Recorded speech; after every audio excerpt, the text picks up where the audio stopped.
beauty of the song reminds me we belong together in a soul.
Hi, Vince and Jose.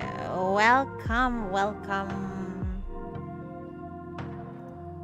welcome. Oops, I haven't logged in yet.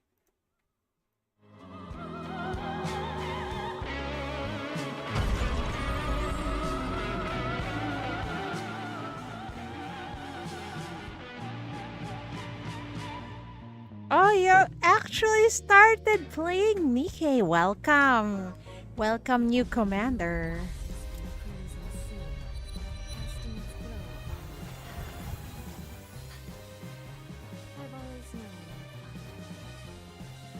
Why is the voice... Why does this voice sound lower? Welcome, new captain. Not captain, commander.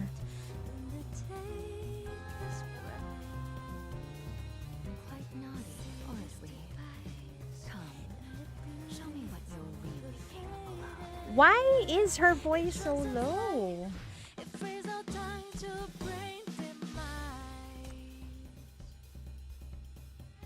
Ah, no wonder. What happened there? Quite naughty, aren't we? Quite naughty? Come, show Where me did what I you're touch? really capable of. Alright, we're going back to Ying Ying's event. I am actually quite excited to see what happens next. Let's go. You have 9 SSR, 4 RSS, plus DKs. That's good. See? Nikkei is a bit nicer when it comes to gacha. Just a bit. Alright, on to the event we go.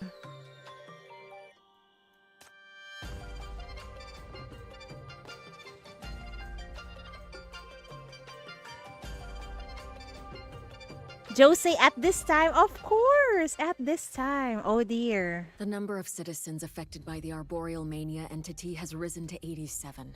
All victims are showing symptoms of weakness, including varying degrees of anemia and malnutrition.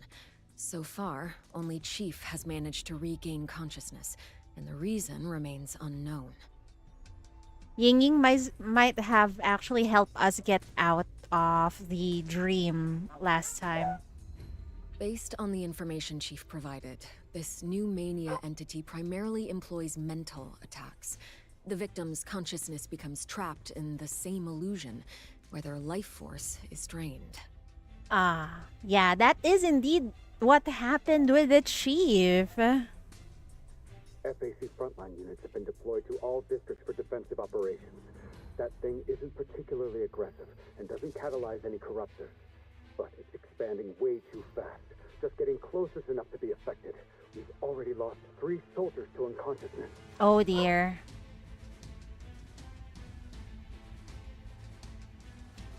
Isn't particularly aggressive and doesn't catalyze any corruptors. Huh.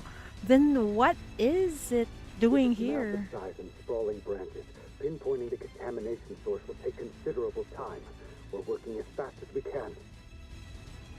You frown as you study the complex analysis reports, filled with uncertainties and troubling possibilities. If close-quarter combat isn't an option, are we planning to strike the contamination source from a distance? We haven't made a decision yet.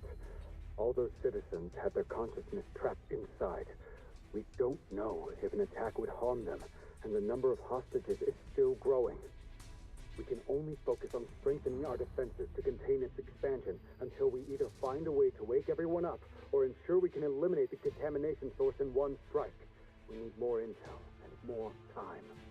The chief needs to dive back in. MBCC has already contacted Istia, who denied any connection to Yugu or Wisteria entity. However, they have offered to provide intelligence to help trace this unique mania power to its source. The investigation will take time and perhaps a stroke of luck. Meanwhile, through the monitors, you see Owo and many other victims still lost in their unnatural slumber. You struggle to restrain yourself from imagining now is not the time to dwell on what torments they might be enduring. Tia Vince. What was it? Okay. You're playing on cloud server. I see. Understandable if you don't have much space. I thank you for dropping by. See you around.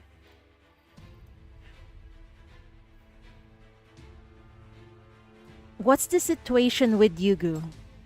Has the mastermind woken up yet? Nightingale shakes her head, her expression grave. Your surge of anger finds its only outlet in the bitter sneer. Yes, you brought her in. Thanks to the tale-teller's law-abiding registration with MBCC, your shackles led you straight to Yugu. Or rather, she never intended to escape. Wow. It was all a fucking trap. According to the tracking team, after leaving her audience unconscious, she walked out of MBCC as if nothing had happened. She returned to town, pausing for a meal and tea along the way, just as she might after any other performance. When she arrived back to her hotel, she even offered a polite nod to the receptionist. Then, like everyone else in the hotel, she succumbed to the spreading mania fragrance and fell into a deep slumber. When you arrived, you found Yugu draped in gauze with wisteria vines coiled around her body, a pen in hand, as if she had been earnestly crafting some story before sleep took her. In your hand lies her unfinished tale titled Hay's Fate in a Daze, Volume 1. Isn't this what happened in the previous part? She was writing that and then telling us the story at the same time, right?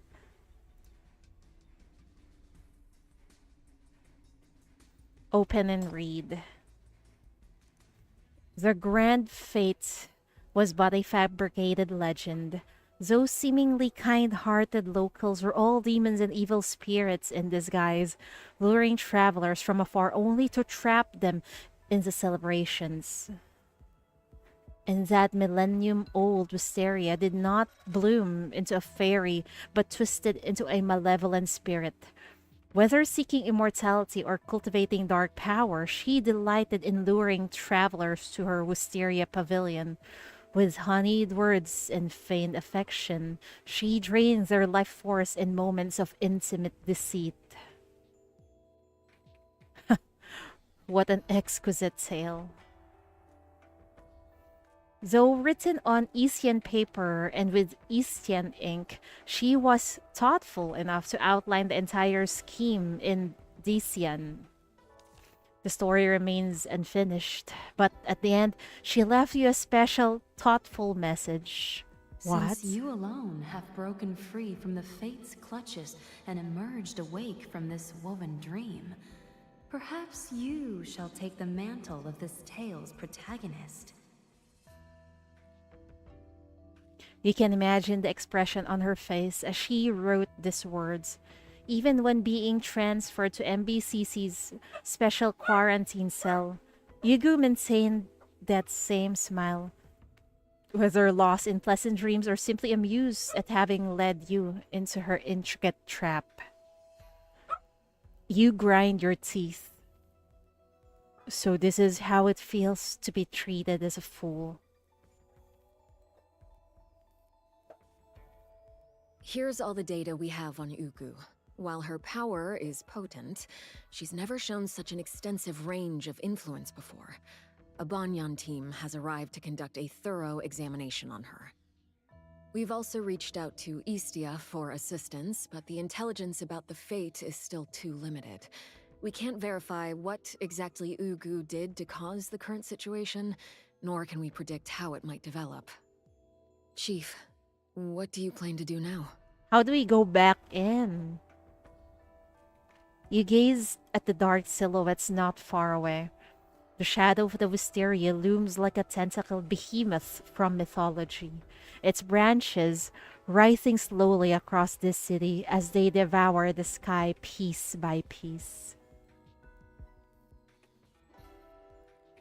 Catch the criminal. Rescue the hostages, of course. You step away from the crowd and move closer to the peculiar tree of mania. A ghostly floral scent drifts toward you, triggering fragments of memory that send chills down your spine.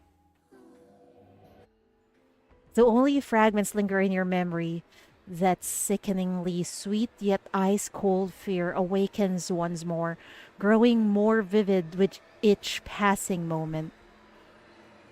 The suffocation tightens its grip again as your entire body freezes. Within you, blood, air, and sanity are slowly stirred together, dissolving into a sweet syrup that seeps through your skin. Something coils around you, delicately sipping with a small, soft noise. What? With every cell in your body screams at you to fall back, to run away, but you must press on. You step forward, letting your senses become completely enveloped until the eerie floral scent transforms into a soft shackle that coils around you.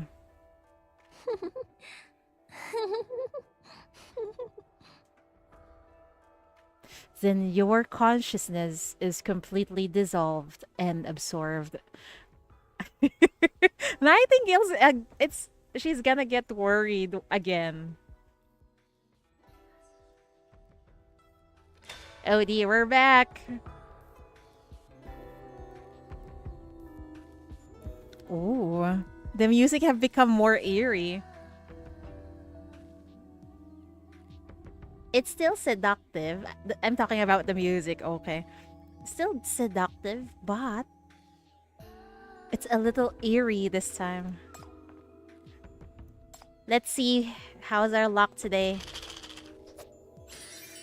Epic luck! I should have just rolled today.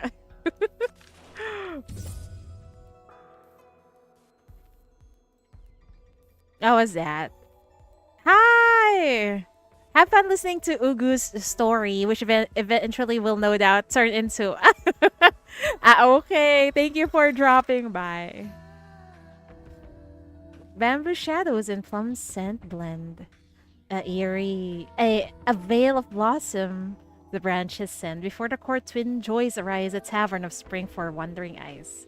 Epic luck! Double happiness and blessing fill your home. Joyous events will follow with help from benefactors, making success easy and effortless. I hope this applies on real life. Even old gourd seeks a taste of this lucky energy. Here's a fortune-licious skewer. Take a bite and enjoy both great flavor and endless laughter. As per Isian tradition, elders give New Year gifts to younger ones. Though I have little to offer, please accept this skewer as my wish for a worry-free year ahead. So basically, that's her. We call it ampao. You know, those red envelopes during New Year or Chinese New Year. Thank you, Mr. Gord. What was their name again? We're back.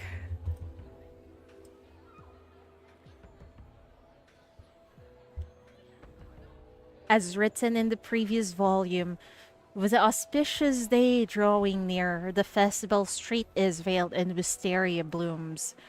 Their enchanting scent captivates all who pass, ensnaring numerous guests within their spell. These visitors linger, surrendering to ecstasy, lost in the embrace of this perpetual spring night. The outlander willingly ventures into the realm, returning once more to the fate. Their familiar faces are found drifting through the crowd, their expressions eerily vacant, akin to puppets pulled by unseen strings, their features etched with weariness, unable to break free. Hey there! Since you passed by my humble... well, just keep going. I'll catch you next time with my performance. Why is Dudu so depressed? I'm not used to this. You caught me at a bad time. I'm not in the best shape to play today. Hi, Come back another Hive. time. I'll play as long as you want. From sunrise to sunset. Why isn't my without a YouTube break. connected? I added already. Oh, I didn't see YouTube comments. Oh dear. What is wrong? Anyway, can I deselect this?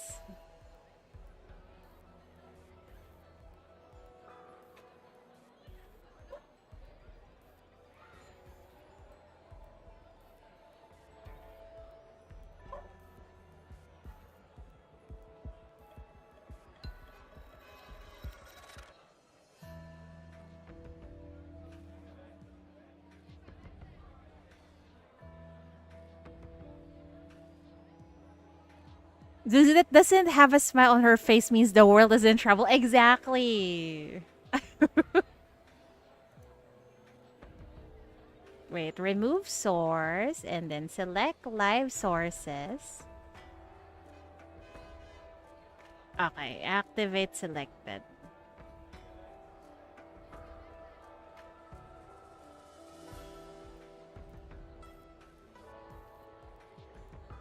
I I think I fixed the YouTube comments. It was not showing up earlier. That's why I didn't see Hive's comment. Anyway. I mean Hive's chat. Wait, what did Dudu say? You caught me at a bad time. I'm not in the best shape to play today. Come back another time. I'll play as long as you want. From sunrise to sunset. Without a break. She has low energy. Who are you? Dudu, wake up. It's me. Oh, regular, aren't you? She can't I'll recognize give you a us? special discount then, but it'll still have to wait until next time. Next time. Don't fall asleep, Dudu. We can't sleep here. Something's wrong with this fate. Don't pull me. I'm not sleeping. Who would sleep in a great place like this? Surely not me. You already sound like you're already falling asleep. Fate is wonderful. Folks from Eastia and so many spirit friends coming to hear my music. All so generous with their tips. Strange though, I get exhausted after just a few songs. I'm usually not like this. The young street performer yawns once more, and even the Sona, her most cherished possession, is carelessly left in her coin box. The Outlander surveys the surroundings, noticing the gathered crowd, also falls victim to the same weariness. Their eyes dulled, their energy sapped away. It seems like the Wisteria is gathering all of their vitality. That's why everyone is so lethargic like this. At that moment, an eerie rustling noise emerges from beside the box.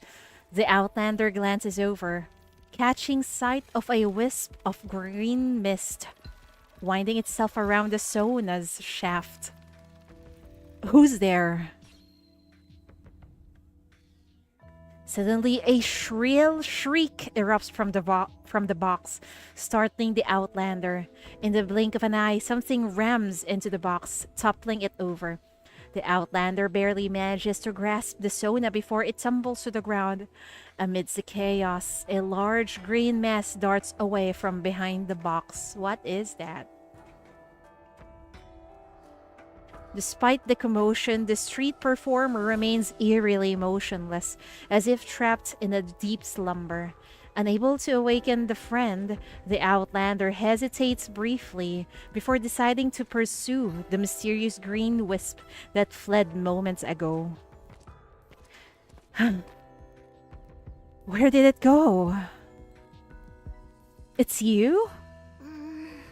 Little Clapper, where have you been?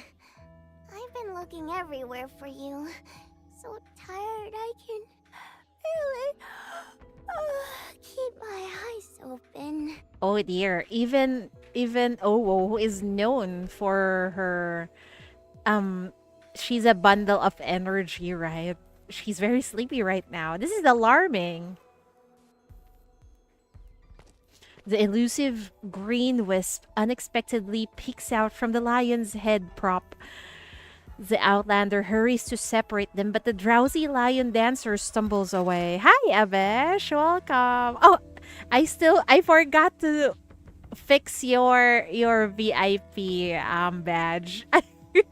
I'll work on it if I remember later. What are you doing?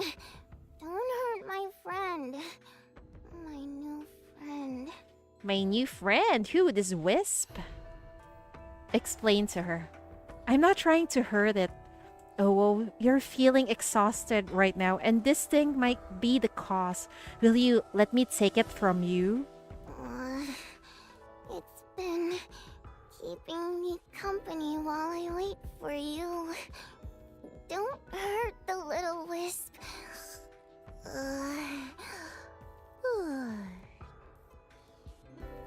Mid-sentence, slumber overtakes the child, causing her to collapse abruptly. While the outlander scrambles to catch her, the luminous ball seizes its chance, darting into the crowd and vanishing without a trace. Within the throng, more and more faces of the city people emerge, a sign that the calamity outside is growing worse by the minute, her heart burning with helpless anxiety. Friends, fellow citizens, victims, none heed her warning, and none can even rise to their feet, let alone be led to safety.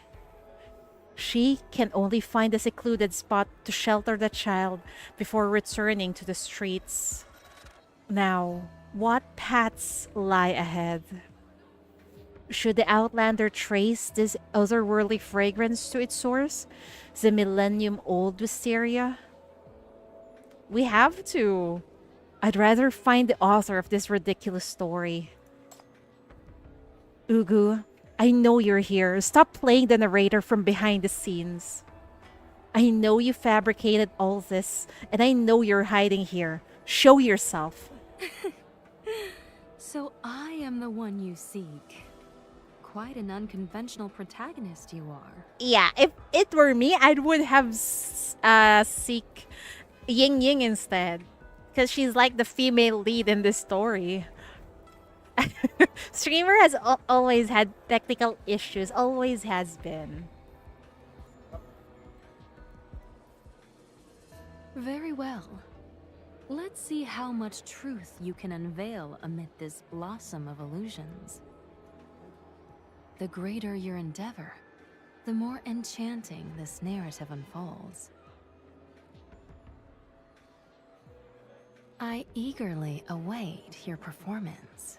Damn. Talk to the mysterious girl. Who? Wait, we got a new... What is this? A skewer? Okay. But I like the Tanghulu also. Anyway, it's fine. What is this? Dragon Arena? Ah, the girl is here. Let's talk. Ugh. Your visions blur as darkness surges from all sides, accompanied by an overwhelming floral fragrance that seeps into your core and drains your vigor. Your knees buckle, and with your last shred of consciousness, you only manage to adjust your posture to protect your head from the impending fall. Tanghulu, the dessert. Yeah, the one made out of fruit that is covered with sugar. But instead of collapsing helplessly onto the spirit infested streets as expected, you feel an ice cold hand through your clothes steady your back, deftly halting your fall. That day, merit, too greedy, futile. Thankfully, I almost broke my teeth when I ate that, although it's delicious, but it sticks to your teeth, so it's quite annoying. You feel yourself being propped up against something. A fragmented voice drifts down from above, the words too indistinct to grasp, and something warm flows into your mouth. You can't tell what it is, but the overpowering darkness that had enveloped you begins to soften. Did I pass out from exhaustion? I knew there was something wrong with this street. Your consciousness snaps back and your eyes fly open. Years of experience kick in as you immediately check your limbs for freedom of movement and assess your mental clarity. Only after confirming everything is in order do you cautiously survey your surroundings. This line, Chief has been used to passing out most of that time, huh? the medicine has barely reached your stomach, and the needles are still in place. My friend, for your own well-being, please remain still and composed for a while longer. You're the one who warned me on the street earlier? Did you save me from those spirits? The young girl emerges silently from the shadows, responding with both a nod and a shake of her head. Her unnervingly serene demeanor remains unchanged as she peers at you through her heavy bangs with clear eyes, delicate acupuncture needles held between her fingers. Yes, you may call me Wuhuanzi, but I am but a wandering herbalist from Istia, traveling across lands to save lives and accumulate merit. I can't slay demons or exorcise evil spirits. She's adorable. But you clearly warned me not to linger here. Doesn't that mean you have already noticed something wrong with this place? I merely noticed the ominous shadows surrounding you, signs of vital energy depletion, so I thought to offer a word of caution, hoping to gain some small merit. Had you heeded my warning and turned back then, the situation wouldn't have become so grave. Oh, well, we needed to save our friends, sinners, and people. Yet now, you have glimpsed the forbidden and treaded paths you ought not to have. Your chi lay scattered. This is why I resorted to such measures, brewing a decoction of 81 herbs and applying gold needles to your acupoints to pull you back from the brink. Let this serve as a lesson at least. You must now understand that your constitution cannot withstand the forces at work here. Any further struggle would be futile. You would do well to leave this place of turmoil while you can. I like her voice a lot. Though her words remain somewhat cryptic, you flex your palm, still pierced with needles, and find your strength has indeed returned. The mysterious decoction she administered radiates warmth in your stomach, its contents unknown yet undeniably potent. Could this be the mysterious power of Istia? You can't help but feel a deep sense of reverence. The young herbalist before you may be peculiar in her demeanor, but she has genuinely helped you. Surely not one of those spirits coveting your chi. In that case, you decide to take the risk. I wish I could leave, but there's something I must do first. Many others have been drawn into this fate full of strange spirits, both my friends and innocent this city people. Their physical bodies, existing beyond this story, are growing weaker by the moment. And that probably because everyone's vital energy, or chi, as you mentioned, is being drained by the spirits and by the wisteria. If this continues... I see. But this fate harbors unfathomable dangers. In your condition, how do you intend to resolve this? You'll likely collapse again within a few hours. Her amber eyes fix upon you with an intent gaze, as calm and steady as her voice. Faced with her sobering yet precise question, you take a deep breath. You're right. I won't last long. So I was wondering, would you be willing to help restore the chi of mine regularly? You're asking me just to restore your chi? She needs compensation, Chief. If I remember correctly, she's broke. We need to pay her. Yes, you've already saved me once, haven't you? I figured with effective treatments, I can explore more areas and find clues to resolve this fate situation. I don't mind falling down, as long as I can get back up again. Chi isn't like medicine that you can simply replenish after it's depleted. Repeated treatments won't be very effective, and I can't guarantee they'll be painless or harmless. It's an inefficient and taxing solution. An inefficient solution will do, as long as it works, and as long as you're willing to help. I apologize. I know this is a presumptuous request, but there are people I must save, things I must do. I really need your help. You meet the young Eastern herbalist's scrutinizing gaze with unwavering sincerity. After a moment, Wuhuanzi is the first to avert her gaze. Is this what they mean by ignorance is bliss? Yeah. Very well. I suppose rescuing such a headstrong and audacious soul could be deemed a form of merit. Oh yes, you are rescuing the protagonist of this game. Yeah, that's definitely a big merit for you. Muttering to herself, Wuhuanzi bends down to gather her belongings. You watch her movements nervously, only to find that after packing up, all she does is take a single small step to your side, bundle on her back, and plant herself firmly there. She's adorable. Does this mean you agree? Are you coming with me? Naturally, a patient lacking self-care awareness requires constant supervision, and I cannot afford to forego such a chance for merit. Besides, following you should lead to many people in need of treatment. Plenty of good deeds to accumulate merit, I dare say. She looks a bit distant. I think she's a bit shy. That's why. But nonetheless, she got a good soul because she accepted to accompany the chief. I'm surprised. Normally, A ranks that are introduced in the game, they don't really stay that long. A burden lifts from your chest now that the concerns of chi limitation no longer haunts you.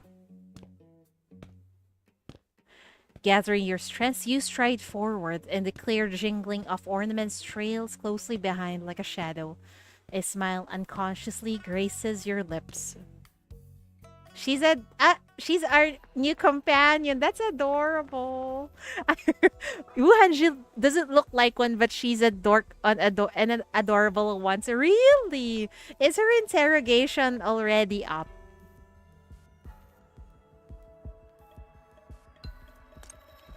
You follow the familiar narrative voice to the House of Tales, only to find its doors firmly shut with a promotional banner hanging outside. The chibis are cute. It is. And like how, the presentation of the storytelling this time. It's quite creative. The banner boldly displays the title Hazy Fates in the Day's Volume 2. However, by the looks of things, this story is not yet to be finished. Let's kick the door hard. No matter how hard you try, the door of the House of Tales doesn't budge an inch. The tale teller remains hidden just beyond the wall, refusing to engage with you. The wisteria vines on the street sway gently in the breeze, pointing toward the Wisteria Pavilion. It seems you have no choice but to follow the story's design and seek out Ying Ying as planned. We got a new costume. Okay. Check the commotion on the street. Eh. It's so cold. How can it be this cold? Yeah, nerd glasses. We're now nerds. My friend, your chi is depleted, your spirit weak, and your circulation poor. Wearing light attire in this cold is unwise. Once the chill penetrates your core, even the most potent remedies will not provide relief. The young spirit, having successfully attracted Wuhuanzi's attention as planned, twitches his ears involuntarily and raises his eyes to peep at you both. Is this a scammer? Is that way you talk? Are you a healer? I didn't want to be like this, but my little sister is very sick, and I came out to find something for her to eat. For her to eat? Who, us? If you're a healer, could you please check on her? She's in the shabby straw hut at the very end of this alley. I see. Then I shall... Seeing Wuhuanzi ready to follow the young spirit from the pitch-black alley without a second thought, you sigh and reach out to grab her medicine box. Aren't you the one who keeps warning me about things we shouldn't do and see here? That young spirit is clearly trying to trick you. Oh, wow. Chief is getting used to getting scammed, I guess. She knows, she feels it in her soul that this is a scam. Is it that obvious? But his symptoms are genuine. I couldn't have misjudged his condition. Is it not obvious to you? It is indeed obvious. Numerous eyes have been watching you from the shadows around since Wuhuanzi stopped. And when you expose the ruse, they immediately fade away, replaced by rustling sounds and whispers. What a shame. But looking at Wuhuanzi's bewildered expression, you realize she genuinely seems oblivious to anything beyond illness and medical practices. Maybe she's too focused on her profession. I suppose that's normal, right? I guess so. When you and Wuhuanzi returns to the toad's stall, you notice that the number of little toads has increased considerably. Strange. These little toads all show signs of dual deficiency in vital energy and blood, indicative of chi depletion.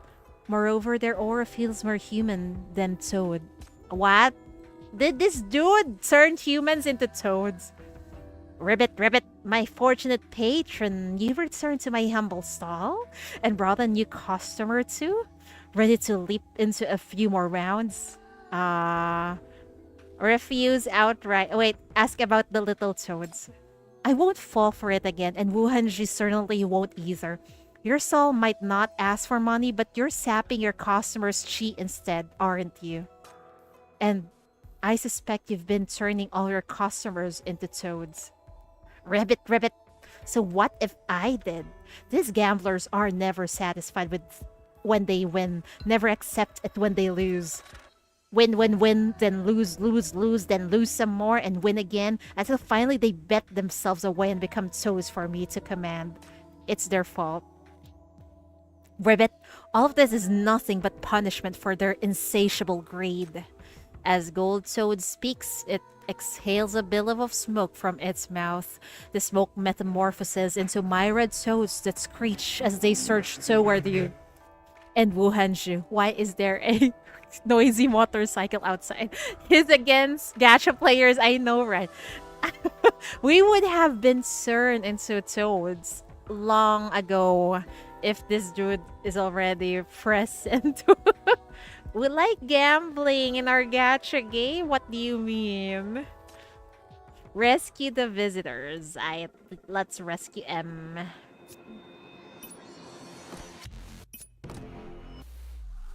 I am really loving the music in this event, man. Dear audience, let me unveil this tale before you.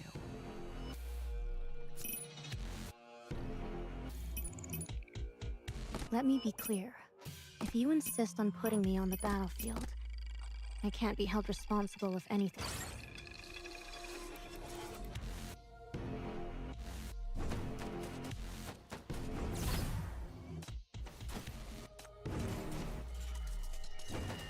Why are we beating up the other toads?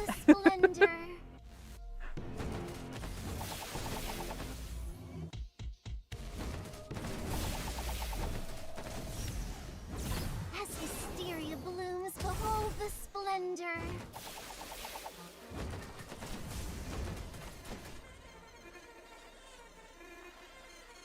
How was your role, Storch? Did you get Ying Ying and Ugu? After a grueling battle, you and Wuhuanzi emerge victorious over Gold Toad. The toads surrounding you starts to revert to human form one after another. Hey, who asked you to stick your nose in our business? We were having a great time until you came along and ruined everything. Well, you ungrateful bastards. We shouldn't have saved these people.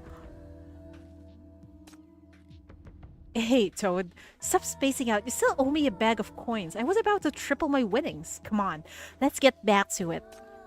Wow, how ungrateful of them. Hold on, folks. I will just call my doggos back home. So they won't go woof woof outside. I'll be right back.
I'm back.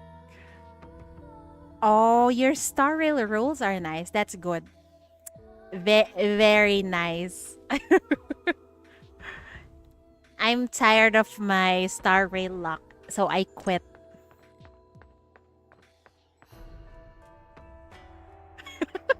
Goofy hat, goofy glasses. Chief knows how to get the women, of course. They get attracted by a nerdy chief.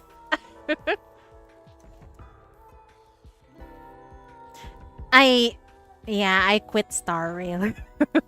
I've had enough of their BS.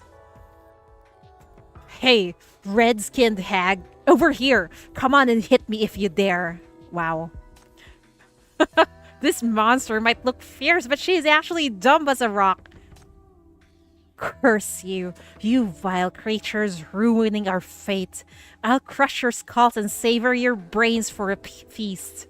Hey, Outlander, you're the one who brought these troublemakers here, aren't you? Are you trying to ruin our fate? It wasn't me. But I'll deal with them. Nonsense, I don't believe you. You humans are worse, always scheming up ways to bully us spirits. My friend, this lady is suffering from liver fire rushing to her heart. It would be best to let her calm down first. Ha! I'll eliminate the real mastermind first. Later, Rakshasa brings her club crashing down toward you and Wuhuanzi, smashing a deep crater in the middle of the street. The surrounding buildings tremble from the powerful impact. Hey, don't go to her. Come play with us, red-skinned freak. Catch this rock. Who in their right mind calling a lady Rakshasa hag? That's unacceptable. I know, right? How? She's so hot. What do you mean? She got amazing abs. She got 4 arms and amazing biceps.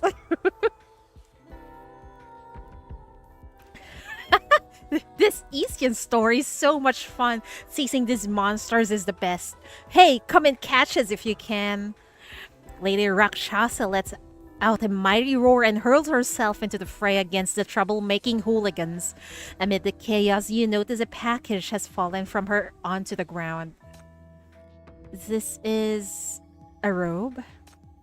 As if deliberately arranged by the narrator, it's none other than the Jade Blossom robe that Lady Rakshasa showed you yesterday. Yay! We don't look geeky. Wait, we still look geeky, but with better drip. We got no other choice. This is fine. We'll woo the ladies with this outfit. Returning once again to the Wisteria Pavilion, the wisteria appears more luxuriant than ever. Its flowering branches unfurled, coiling up the walls with an otherworldly splendor that surpasses its former glory. It's Undoubtedly, thriving. This is the craft of the flower spirit, draining the life force of those she ensnares. Without a moment to spare, the Outlander bursts through the gate, desperately calling out the flower spirit's name.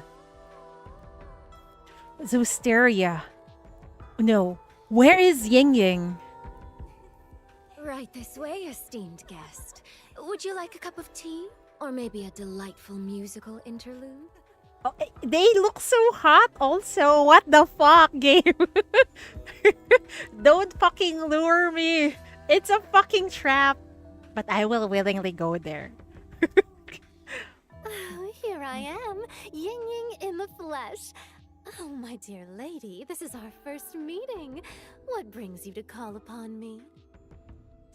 My, look how worked up you are. You're sweating. Take a seat, relax, and let me help you freshen up. They're so nice. I'm getting tricked. I don't need that. I'm looking for... Countless enchanting figures surge forward to surround the Outlander. Oh dear. Their melodious laughter more intoxicating than the sweetest floral scent. They grasp onto the Outlander's garments, unwilling to release their hold. Oh my good lord. They're attracted to the chief and they won't let go. Where would this lead us? Unfazed by their allure, the Outlander firmly pushes away the ethereal beauties around, and with a stern voice and resolute bearing, declares once more. Don't touch me. I know what you're trying to do and I want none of it. Let me through. I need to find someone. I'm looking for the wisteria tree and the one who watches over its flowers. Yet, the commotion hushes but for a fleeting moment. The alluring figures share knowing looks, then erupt into a wave of laughter. Oh, now I see. Another young lady bewitched by Ying Ying's beauty. All right, your words ring clear. Since you're so fond of Ying Ying, I suppose we have no other option. Releasing their captive, What? the ethereal beauties pivot away with sinister giggles, veiling their faces. When they turn back, every single one of them bears Ying Ying's face. Who's the real deal? Who's the real deal? Oh no, this is getting creepy. Well, is this face to your liking, my young lady? Oh, you are not Ying Ying. You don't sound like her. Ying Ying, a mere child. How could she rival my age-old experience? With this new guise adorning me, tell me, my young lady, between Ying Ying and I, who radiates greater beauty? That's a difficult question. You! The Outlander freezes in shock, any attempt to struggle now futile. The enchantresses, all wearing the same beguiling face, drift forth with melodic laughter and scented breeze. Sparing her no chance to protest, they forced the Outlander out of the building. What? We got kicked out?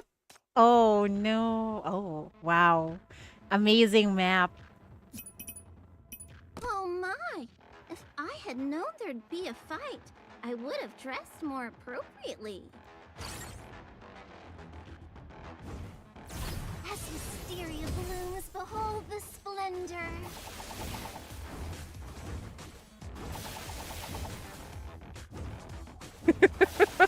This map is made for her.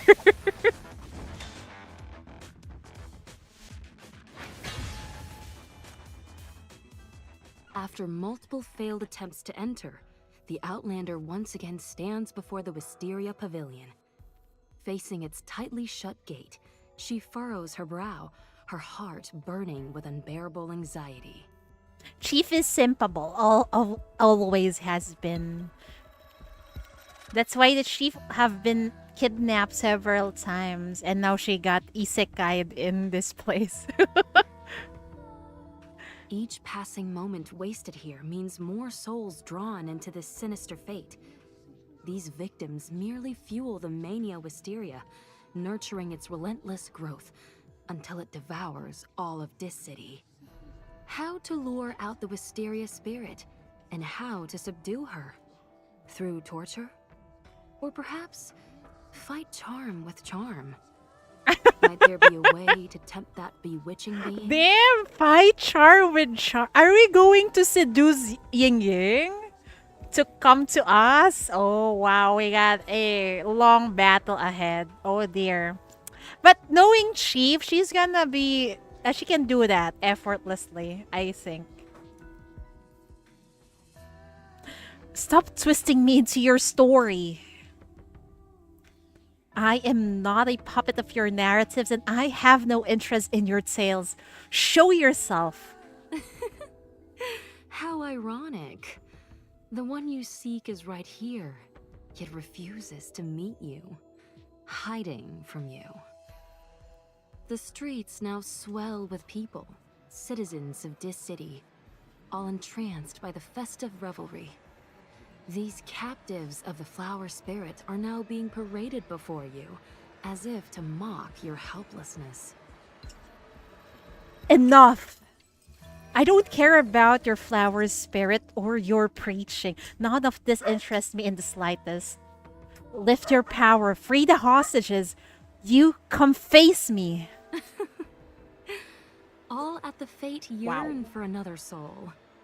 Yet, how will you ever find her? If she refuses to meet you, what recourse remains in your grasp? Fate is unkind, the path ahead treacherous.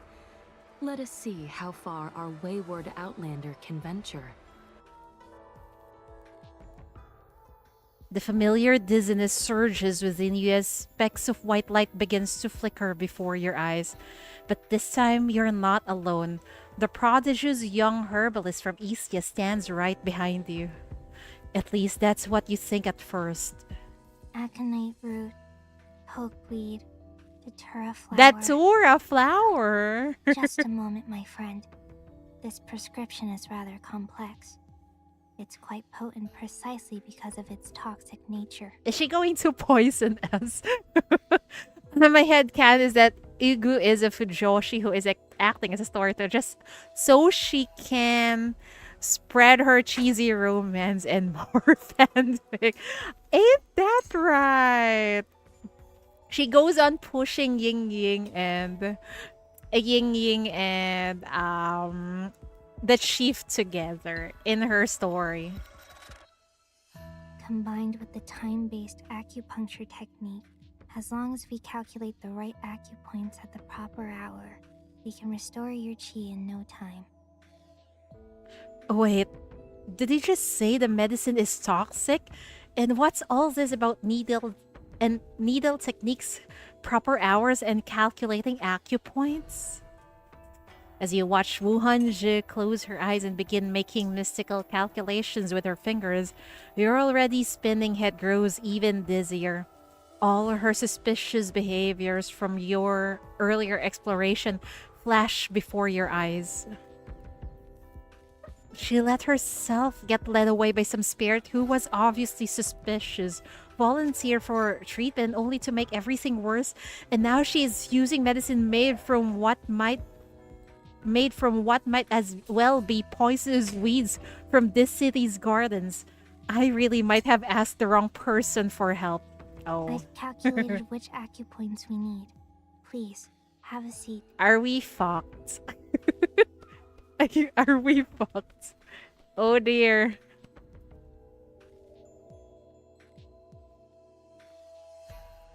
As your panic rises with each recollection, Wuhanji's ice-cold hand pats your shoulder. At this point, you have no other options.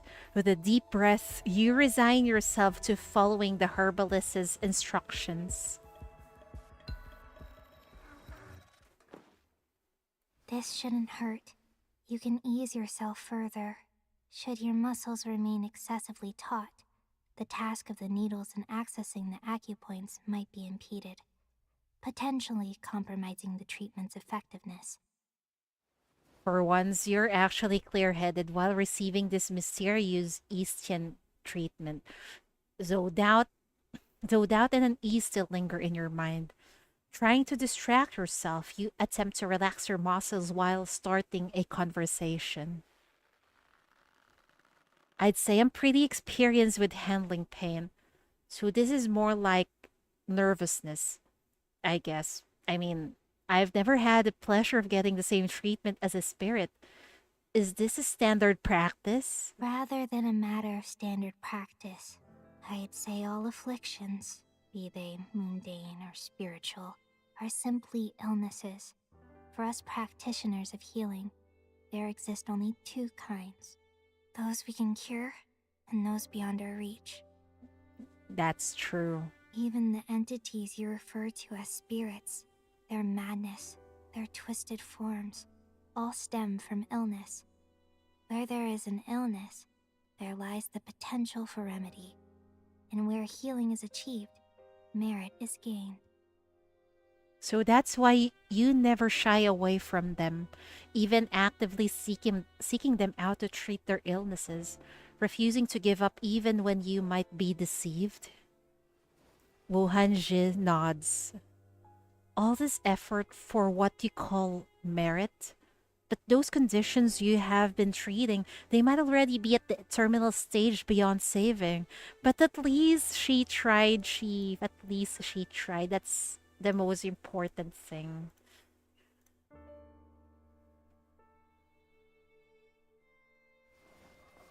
As the medicinal concoction bubbles away, you observe Wuhanji's skillfully inserting needles while you remain seated. Her expression retains its characteristic impassiveness, neither discouraged by failure nor seemingly aware of the subtle probing in your words. Are you not the same, my friend? You willingly venture into the territory of spirits to save companions who may be beyond saving. Strangers who might have already been devoured.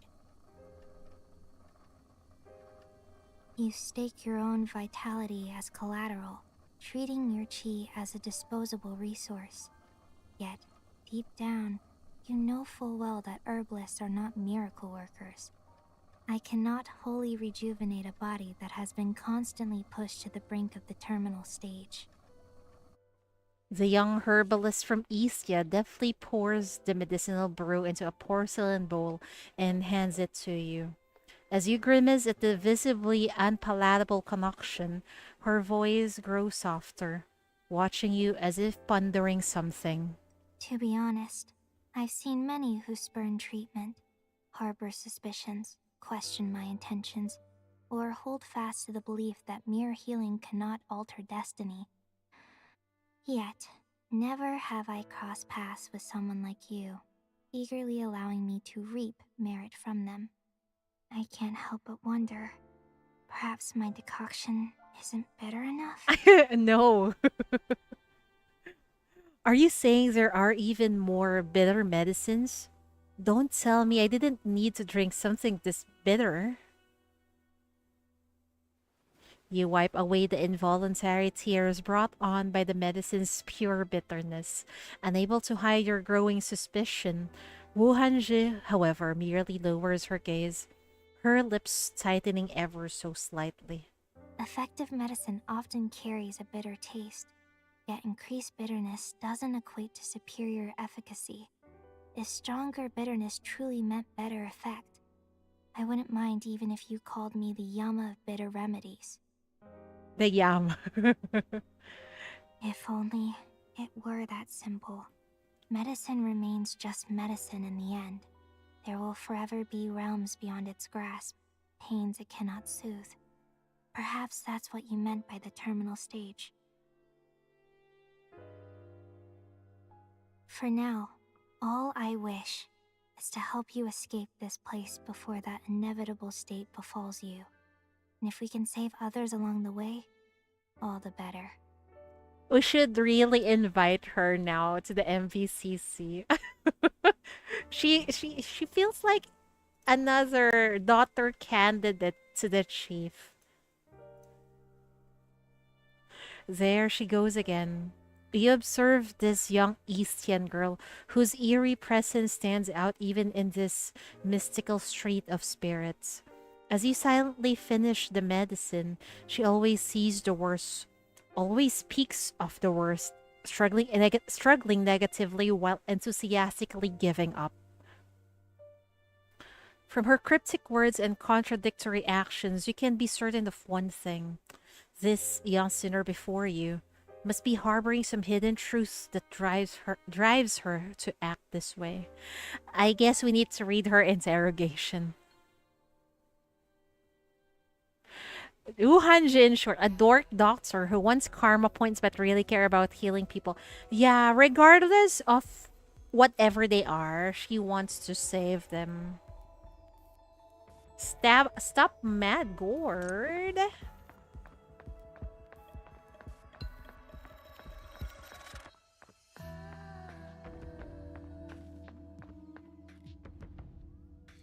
If it isn't the Grey Robe Demon, how wonderful. Guess what? This year's fate is really lively. Humans appearing from who knows where. Oh, and behold how these mortals worship my pills. Some covet the mountain-moving pill, while others yearn for the youth-restoring pill. One bold soul was so keen he dared to crack me open to seize them. What? These people are crazy. But why would old Gourd be so stingy? No, I simply poured all my elixirs into them in one enthusiastic go. Look, after taking my pills, everyone's future is simply glowing with radiance. You look around and sure enough, the entire street is teeming with visitors radiating a luminous glow all over their body and floating in midair like human-shaped lanterns. A bright future indeed. They're turning into iron. What kind of spirit creature was that? I think there was, but if I remember correctly, that's like in the Japanese folklore, the one that is made out of a lantern and one that is made out of an umbrella, if I remember correctly. I'm imagining those people like that. Stop it from feeding pills or ask for antidotes. Ask for antidotes. Hey, what words are these? These seekers yearn for my elixirs. How could I deny them? The truth unfolds. You, great demon, crave to consume their chi. Alas, this old Gourd went to such great lengths to give these people a bright future, only to find that you harbor such wicked intentions. But I am no mere Gourd to be trifled with. Banish demons, cast out evil, let thunder safeguard the virtuous way. Mimi Mahong, what is this? What does it do, the mythical creature? I can't remember exactly. But I remember they exist in Japanese folklore. So maybe it's quite similar to the one in here. Thousand Way Sword, reveal yourself. What? as the Gore Taoist chants the incantation, the sky darkens abruptly and the wind rages, foretelling a storm.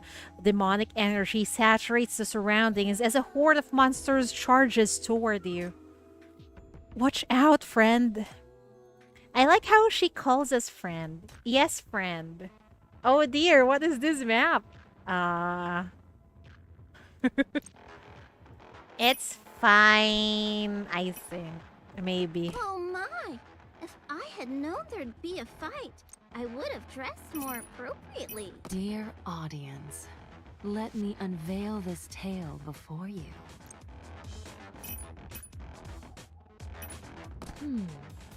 I don't have much to If this scene could be reenacted, what would be yours? Turn into ashes.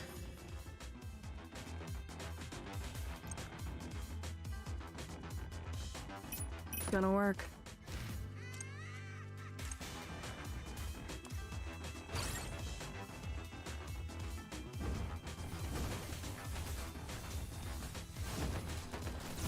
As Wisteria blooms, behold the splendor.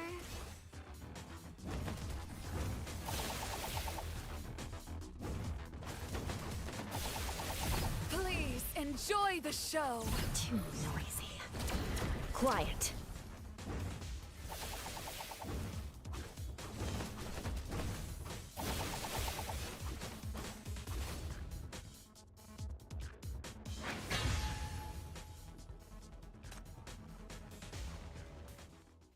How do you pronounce their name? Pishu? Treasure. What is this? Jade Blossom Robe. There's a saying in Kingdom Foxia. The Jade Bloom Robe makes its wearer an immortal in a painting. Legend tells of a mystical creatures in Isia that exists as a plant in summer and an insect in winter. What? After cycling through this transformation for a millennium, it finally becomes a cocoon and then a butterfly. The white cocoon is harvested for silk, producing a flawless fabric with luster of celestial jade. The garment made from this material is called the Jade Bloom Robe. One donning this robe reveals their true nature. The transformation between sublime beauty and utter ugliness happens in but an instant, reflecting what lies within. So it makes the chief more attractive, I think. Ooh. Wisteria Dream. Once upon a time, a traveler sought lodging in a remote village. The innkeeper spoke of a millennium-old wisteria tree with extraordinary wish-granting powers. Though the traveler secretly scoffed at this, curiosity led to a nighttime visit to the wisteria tree, where a few silent wishes were made. The next morning, every wish made the previous night had come true. Astonished, the traveler released a house, intending to settle there permanently. The locals warned that if staying, the traveler must diligently tend to the wisteria growing in the courtyard, for the ancient wisteria had already entwined itself throughout the entire village. This is getting more and more eerie. But because it feels like the tree can make wishes come true, right? But it's gonna reap something out of those people. You know, like a demon. We shall see, though. I wonder if there is really a wisteria legend in China. This year's fate is certainly bustling. So many humans have arrived. I've made quite a handsome profit. Aren't you that outlander from yesterday? Have you come to pawn something as well? I have nothing to pawn. In fact, I'm here to stop you from stealing other people's chi. I'm here to stop you from stealing other people's chi. A mere human dares to speak such bold words to me. Whatever I wish you to pawn, you shall pawn without question. Yet I am a respectable businessman at heart, not the one for blatant robbery. Those bright, spirited eyes of yours.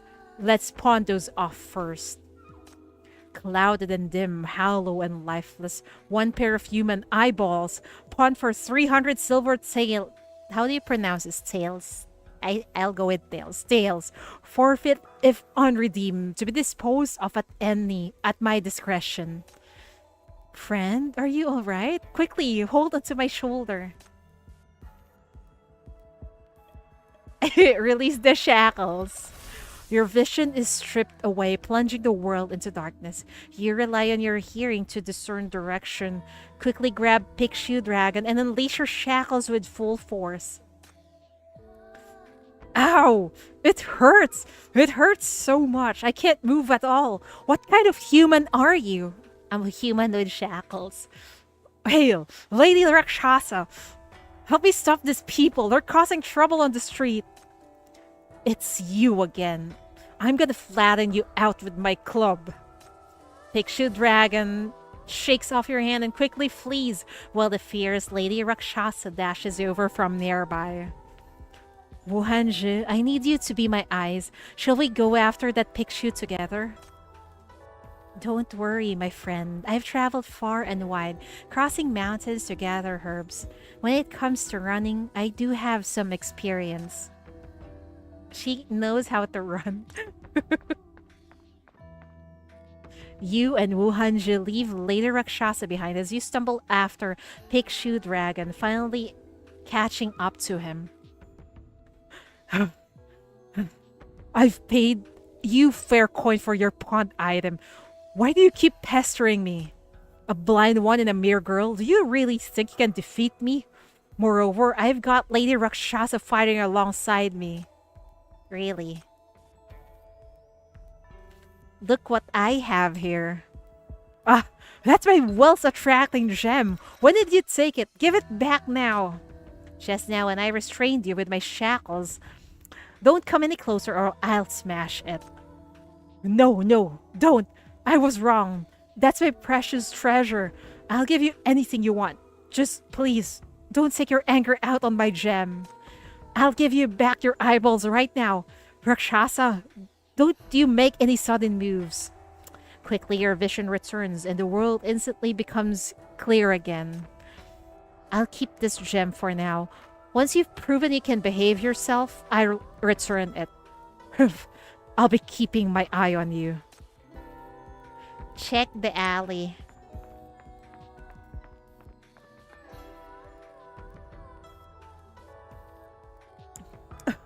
It's so cold.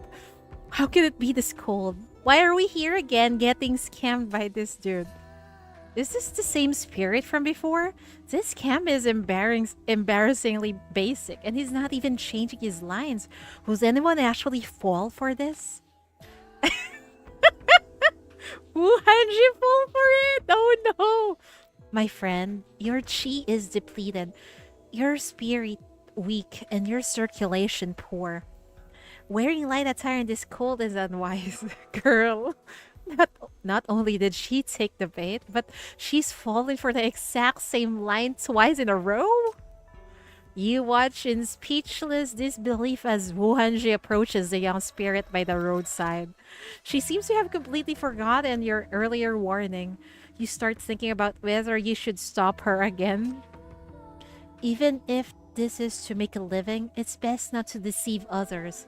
I'm aware that your words may be false and your intentions questionable, but regardless of your deceptions, your symptoms are undeniably real. If this continues, once the chill penetrates your very core, even the most potent remedies will struggle to provide relief. If you trust me, friend, please take this medicine before that happens. Following these candid words, the Eastian girl bends down to leave a small bottle before walking back to you with gentle steps. Her reaction catches you off guard, a different kind of stubbornness that actually takes you by surprise. Peak cluelessness, that makes her so adorable. You knew she was trying to trick you, but you still left medicine to help him and his possibly non-existent sister? Given the authenticity of the symptoms and my genuine ability to alleviate them, The good karma I can earn from aiding him should be genuine. Why not offer my help? Why not help those who can be helped, huh? You turn to see the young spirit running off with a medicine bottle clutched like a precious treasure. Somehow you feel that your initial skewed perception of Wuhuanzi as a healer has somehow been partially restored in this moment. Life... What's this? House of Tales Dormant. Life drifts... Life drifts by like a dream. Come and lose yourself in our enchanting tale. Today, we proudly present Lady Ugu's New Year Special, Volume 2 of Hazy Fate in a Daze. If your curiosity calls, step into the House of Tales and join the spectacle. Oh dear, here we go. The show is on, awaiting but your esteemed presence. I find my pace too slow for your liking as a protagonist, are you? Ah, wait, I read that wrong. I read that long. Finding my pace too slow for your liking as a protagonist, are you? Very well then. Let's see how you write this story of yours. Go to the House of Tales to look for Ugu. A sea of people floods the grounds before the House of Tales, thronging its entrance. The crowd encircles the small building where Yugu holds court. The ground already strewn with flowers and fruits, a scene of jubilant celebration. Outside the gate, a white banner bears bold characters proudly proclaiming Hazy Fate in a Daze, Volume 2. It is none other than the story she has prepared just for you. Drop the act. After much effort to squeeze through the crowd, the Outlander arrives just as the tale teller begins her story. They say, 100 miles south of the town, a female ghost wandered. Her beauty was beyond compare, yet destruction followed in her wake. With her enchanting form, she lured victims into the mountains, draining their life before casting them aside like refuse. Yet neither monks nor priests could subdue her. Some lacked the spiritual might to match her power, while others fell victim to her bewitching beauty. For over a decade, none could bring her to heal. Hi, Kawerik! Welcome! Hydrate? Okay, I will hydrate.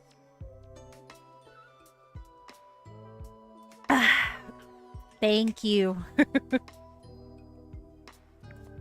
Yet, who could have foreseen such a twist? This fearsome ghost, with all her countless sins, one day relinquished her powers, professing an absurd notion of self-reformation, declaring, "I vow to wed none but her." What? So the fearsome ghost became someone's lover, huh? And just who was this mysterious figure who managed to tame such a sinister ghost? You look around at the audience cheering for her performance. Not a single one appears remotely human. Every last one of them is some matter of fiend or spirit. Wild-eyed and grotesque in appearance, he can't help but find the situation somewhat amusing. Creating a fake audience to applaud your own made-up story? Sorry about my voice. Creating a fake audience to applaud your own made-up story? Ha! What a narcissistic author we have here. I wonder if a tale teller... What's wrong with my voice? It's probably because I keep on drinking cold water recently. It's affecting my voice. It's so fucking hot lately. Anyway, I wonder if a tale teller like yourself can handle having your tales criticized. Criticize her. You take the teacup from a spirit server and slam it onto the table with a thunderous crash that echoes through the hall. In an instant, every spirit spectator falls dead silent, all eyes fixed upon you. Even the tale-teller on stage pauses her performance, slowly raising her head until her gaze locks with yours. My, do you find my story dissatisfying again, dear guest? Wow, who could have thought that the chief would get angry like that, huh? The chief is being too emotional. Her words inciting. She's clearly waiting for you to make your move. You step forward to confront her. The story's quality isn't the issue here. I came in because of the sign outside, but it looks like you're pulling a bit of a bait and switch here. Telling all this ghost story of supernatural nonsense, are you? Change the story. Tell me what this fate really is. How you're using it to lure people in and drain their life. Tell me what this guests of yours really are and what evil scheme you, the tale-teller, are plotting here. The tale-teller puts on an act of pure innocence. My dear guest, if the festivities trouble you, direct your inquiries to the rightful host, the mistress of the Wisteria Pavilion, that spirit who breathes life into the blossoms across the streets. Why burden a humble tale-teller like myself? I'm not even part of this fate, merely a wanderer passing through, an outsider present just to hear a story. An outsider? I'd say this entire fate materialized straight from your story. You stride purposely toward the performance stage at the center, the audience shooting disapproving glances your way, but you pay them no mind. Let's cut to the chase.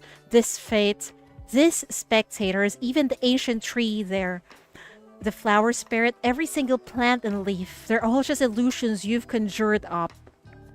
In this entire street, you're the only real human here, along with all those citizens you've trapped in your schemes. All this effort to set up the Wisteria Pavilion, staging these absurd scenes to deceive people, and then forcing them to stay against their will. I heard Isians pride themselves on their sense of propriety. Aren't you embarrassed to stoop this low? The tale-teller gives you a smile, eyes narrowing. Oh. Are you going to flip the table in a rage and leave in the middle of the show, my dear guest?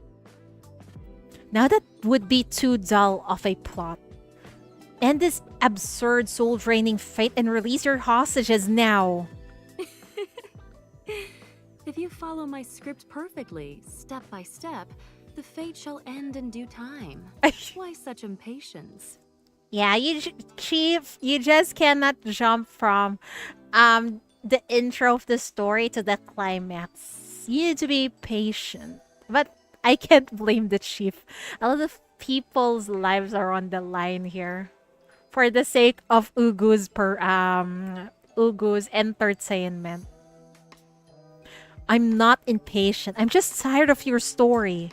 Press and hold a shackle. Will this work on her? In the dream? Though your strength is nearly spent, you summon every last ounce of power to unleash the shackles. A crimson light erupts, shattering the stage rails. Worthless stories. Even all these cheap tricks can't keep your audience. Stop forcing your performance on everyone. You're wasting our time. Head down. In an instant, the guest dissolves like mist, leaving the tale-teller alone on the stage. Well, well. I almost forgot what a fascinating being you are. Such remarkable power. How wonderful it would be to weave you into my collection of tales. Yet, before we proceed, let us establish some ground rules. Her gentle smile never wavers as she raises her hand with delicate grace. And then the fiends and spirits from her bizarre tales materialize one by one, their intimidating howls filling the air as they lunge at you. This marks your second interruption of my story. A toll must be paid for such disturbances, Don't you agree, Chief? Oh dear, survive for 40 seconds. Okay, hold on real quick. I think we can survive this, maybe.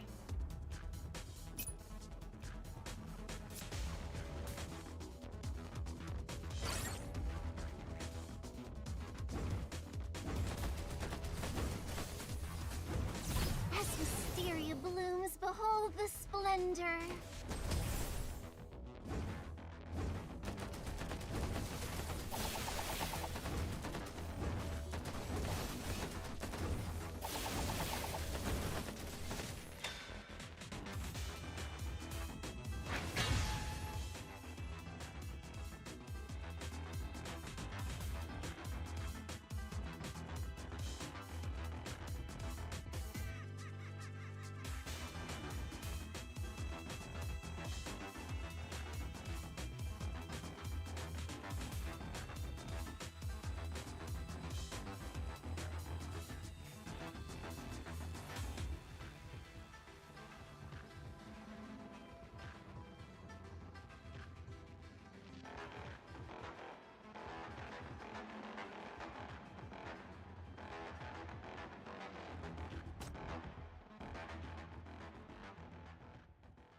After you vanquish the final of Ugu's controlled spirits. Wait, let me fix my mic. Okay. After you vanquish the final of Ugu's controlled spirits, the mist dissipates, only to reveal Ugu herself has disappeared without a trace.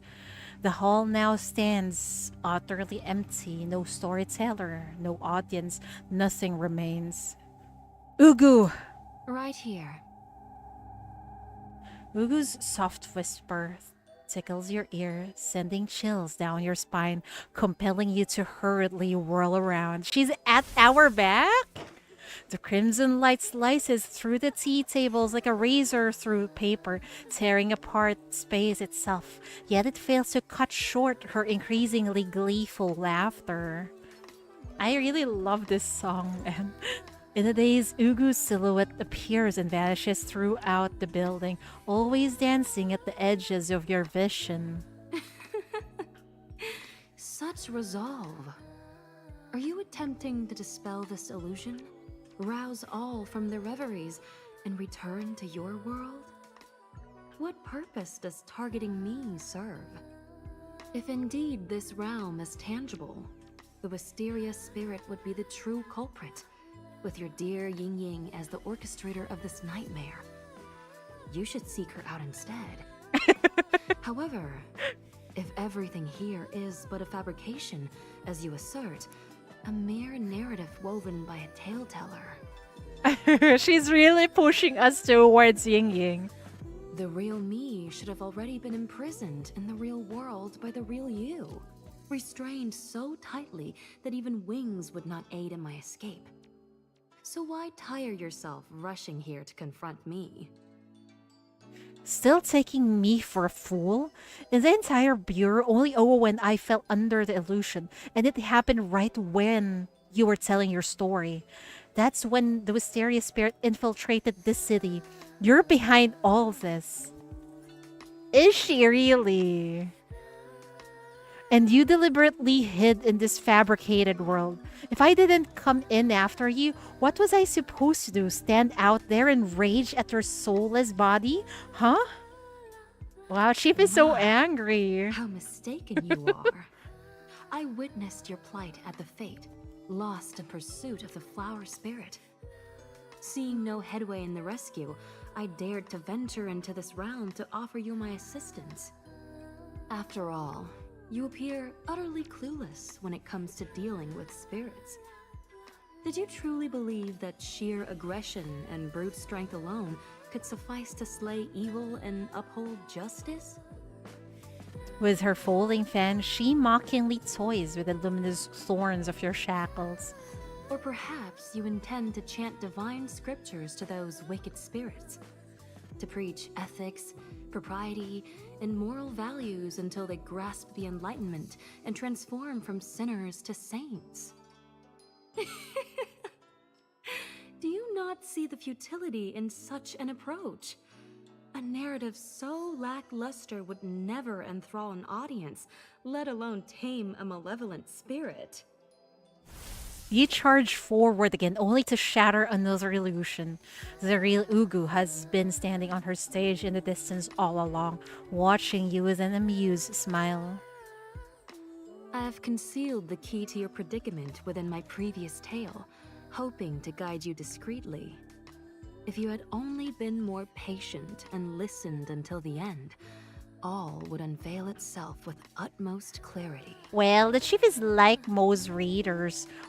Most readers would love to, immediately dive into the ending or the climax of a story. Can't blame the chief, especially that there's lives on the line. Tales again. You've grown sick of her endless tales, wanting only to condemn her, defeat her, and capture her.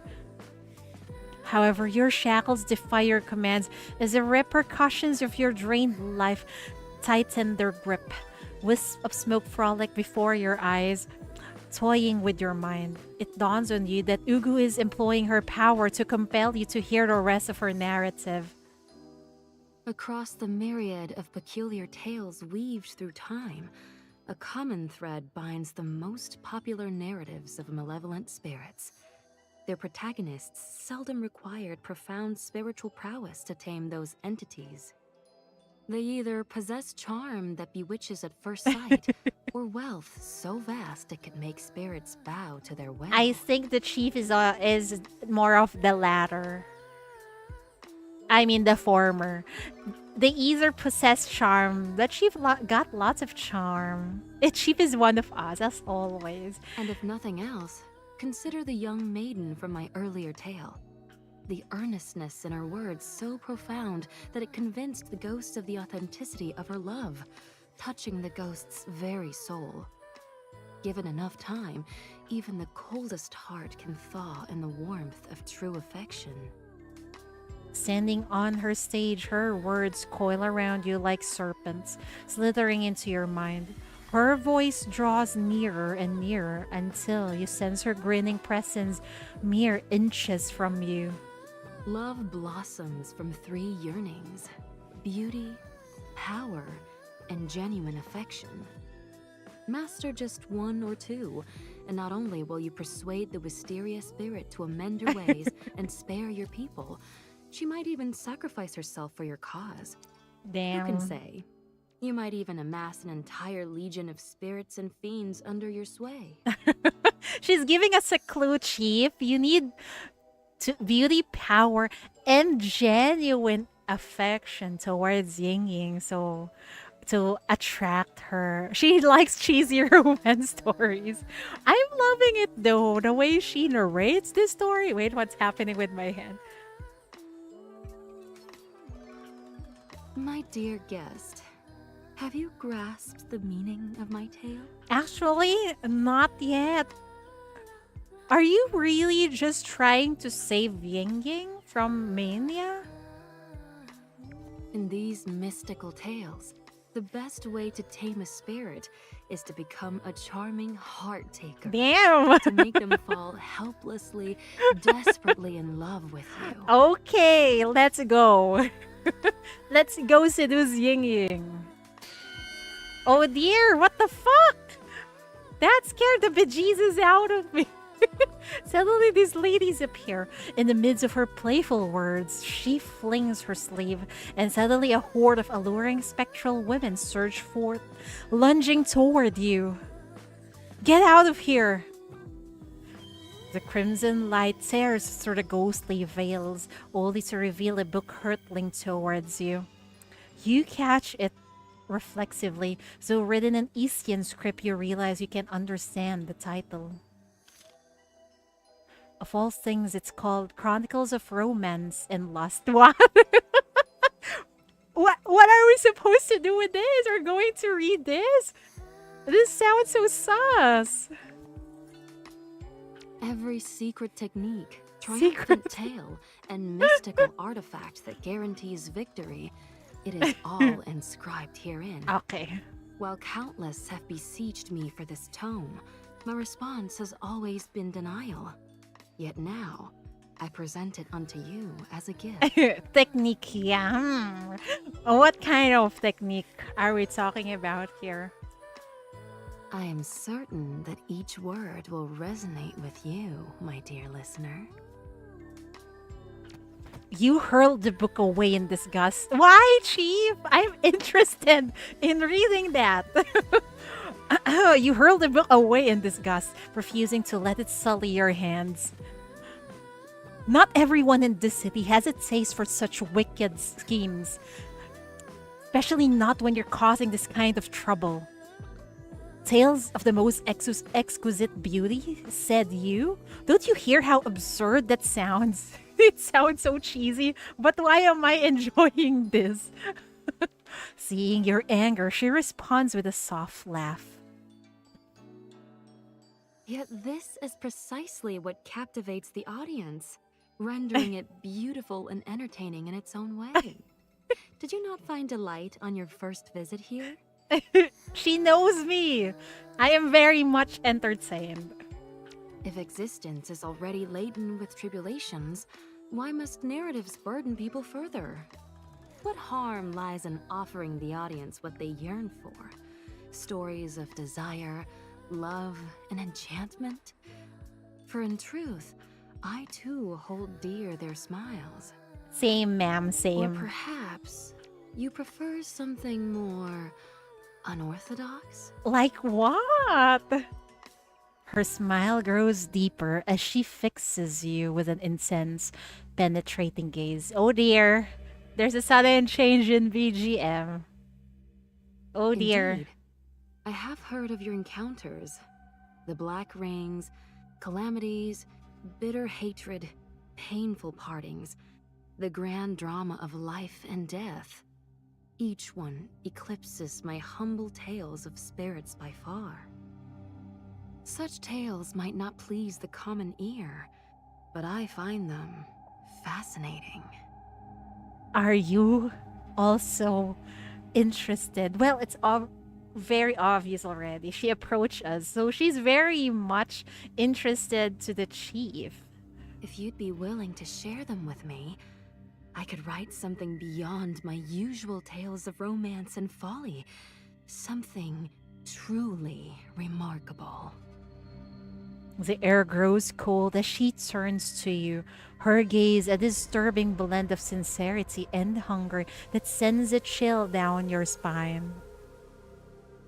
Soon you recognize that creeping sensation as anger, and your composure quickly returns. I'm not your story material. I'm solving your little game. If solving your little game requires following your guidance, fine, I'll play along. But my struggles, my past, my joys, my sorrows, they're not for your entertainment. These experiences belong to me alone. Your pursuit of stories is nothing but watching others suffer from a safe distance, deriving pleasure from their pain. Your so-called protagonists are just toys to you.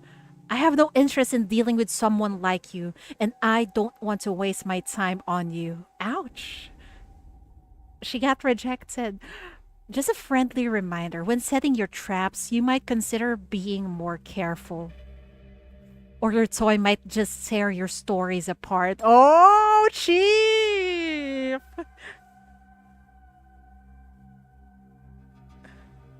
After a long, tense stare, you decide there's nothing more to be said and walk away.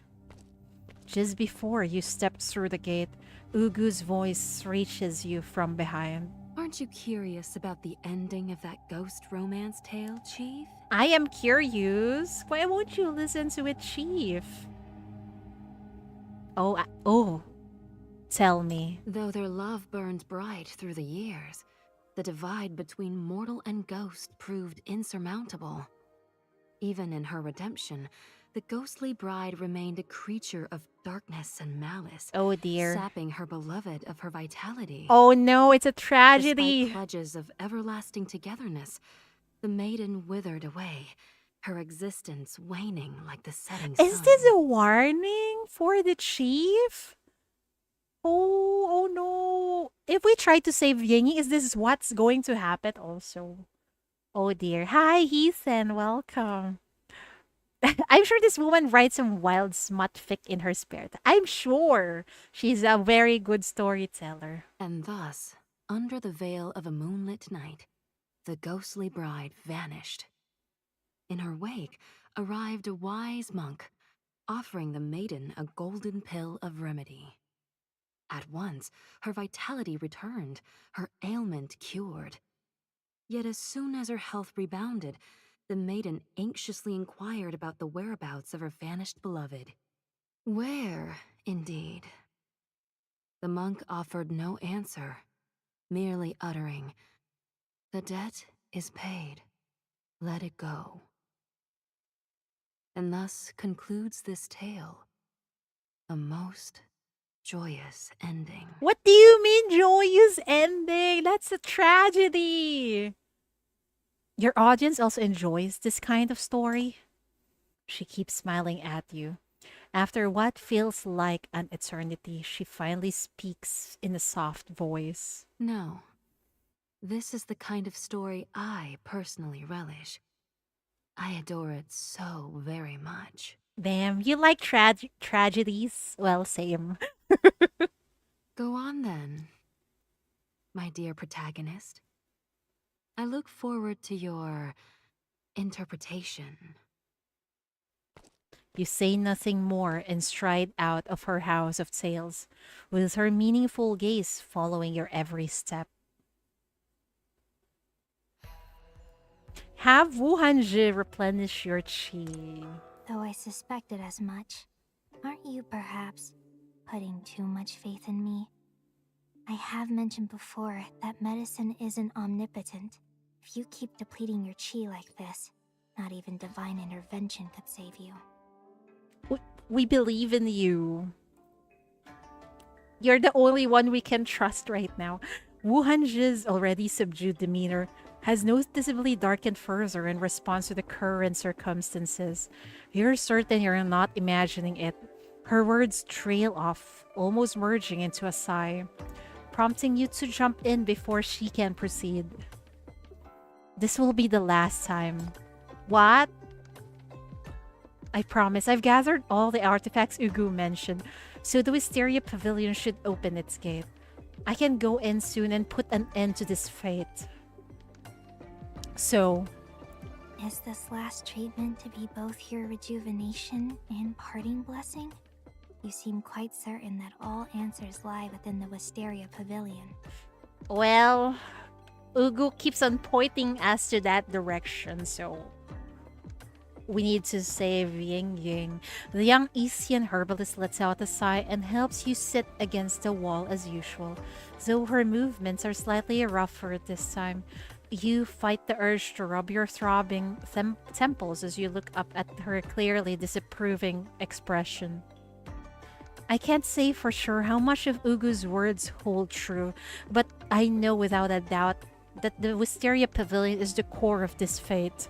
I've been inside before, and the answer to everything lies right there. What I want to know is, even if you make it into the Wisteria Pavilion, are you certain you can hold out until you solve everything? I could tell from our first meeting that you were already suffering from spiritual and physical exhaustion. Despite my efforts to support you on this journey, I could scarcely keep you going, and that hardly made any impact in the broader context. Should you venture into that place, how long can you endure? Will you even be able to fight? Wuhanji's words mirror the chill of her hands, sharp as a surgeon's scalpel, cutting with brutal precision. Though her pessimism can be overwhelming, the concerns she raises are impossible to deny. You find yourself at a loss for words. As you struggle to stir your thoughts, now as thick and congealed as cold porridge, searching for words that might convince Wuhanji, she unexpectedly gives a resigned smile. Wuhanji? Save your strength, my friend. There's no need to try convincing me anymore. No matter how much I object, you won't give up anyway, will you? Yeah, knowing the chief, no. You're right. You're right. This is the only path left for me to take after all. Very well. Your nature has been clear to me from the start, forging ahead despite the insurmountable odds. Interposing at this point would serve as nothing but futile opposition. Her sudden compliance catches you off guard. As you stare at her in confusion, she produces a handkerchief from her sleeve and carefully unfolds it, revealing a round pill emanating the scent of medicinal herbs. This is... All this time spent rushing around the streets with you, conducting examinations. It hasn't been in vain. I've gained some more understanding of Qi, what it drives, what it sustains, and what it changes. And I've learned how it cycles and harmonizes with all else. With this insight, I can prevent your Qi from depleting without resorting to taxing exertions as before. All I need to do now is use medicine to protect your internal organs. You mean, if I take this, I won't have to worry about running out of Qi anymore? At least for a short period, yes. You never expected this young herbalist from Istia could help you to such an extent. Your eyes widen in amazement as you stare at her. Only after Wuhuanzi gives a solemn nod do you carefully reach out, take the pill, and place it in your mouth. In an instant, the exhaustion from Qi depletion dissipates, and your mind becomes crystal clear once more. Though you don't understand how it works, the medicine you took without hesitation proves remarkably effective. This is incredible! It's not my first time experiencing it firsthand, but Isian medicine never fails to amaze me. No, this must be because of your exceptional skill, Wuhuanzi. You really are a miracle worker.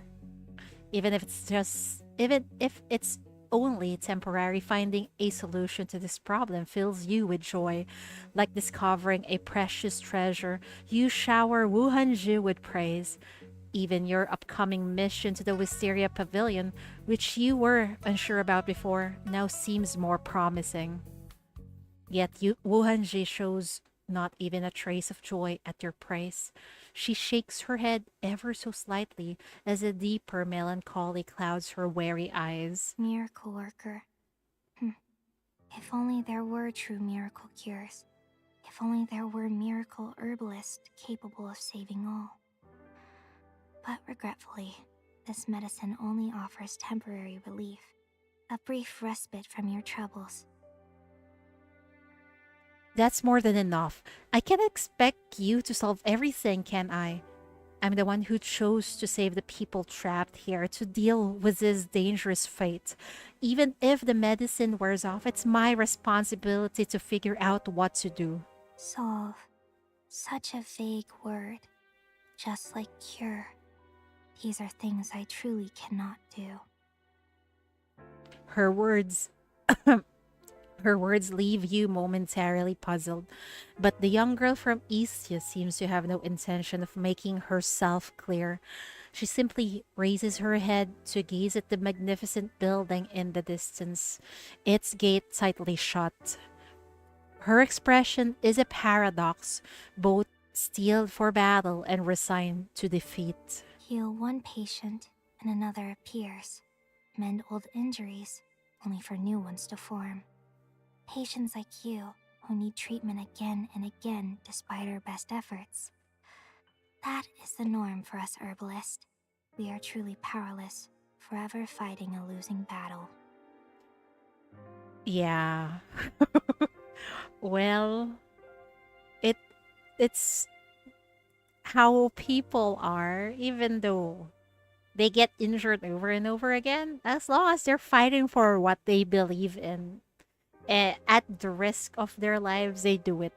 That's really the chief, right? That's why I tried to warn you. Such persistence is futile. Yet, I understand. even if it means using a cup of water to put out a cartload of burning firewood. Like a mantis raising its arms to block a cart. People never learn to turn back until they hit a wall. That's true. Though her Eastern idioms and metaphors elude your understanding, her tightly pressed lips and clenched fists speak volumes. She seems to be fighting something, a battle that exists only within her heart. What happened to her? I want to read her interrogation. After a moment of internal struggle, she raises her head again. My friend, this is all I can do for you now. Once you enter the Wisteria Pavilion, even if I wish to help you further, I'm afraid my abilities will fall short. And it's not just me. Even you might find yourself powerless once inside. Medicine, artifacts, a kind heart, and even the most earnest determination all might prove futile in the end. But you're still going in, aren't you? You have no other choice. Though you sense there's more to her words than meets the eye, you can't stop to question her further. Not when you're so close to your goal. Not in acknowledgement. I see. Then all I can do is give you my best wishes. May fortune favor you, and may your wishes be fulfilled. She presses her lips together. She presses her lips together gently, her gaze fixed on you, yet seeming to look through you at something far beyond. Then shouldering her belongings, she silently accompanies you toward a grand building glowing with lamplight. Oh dear.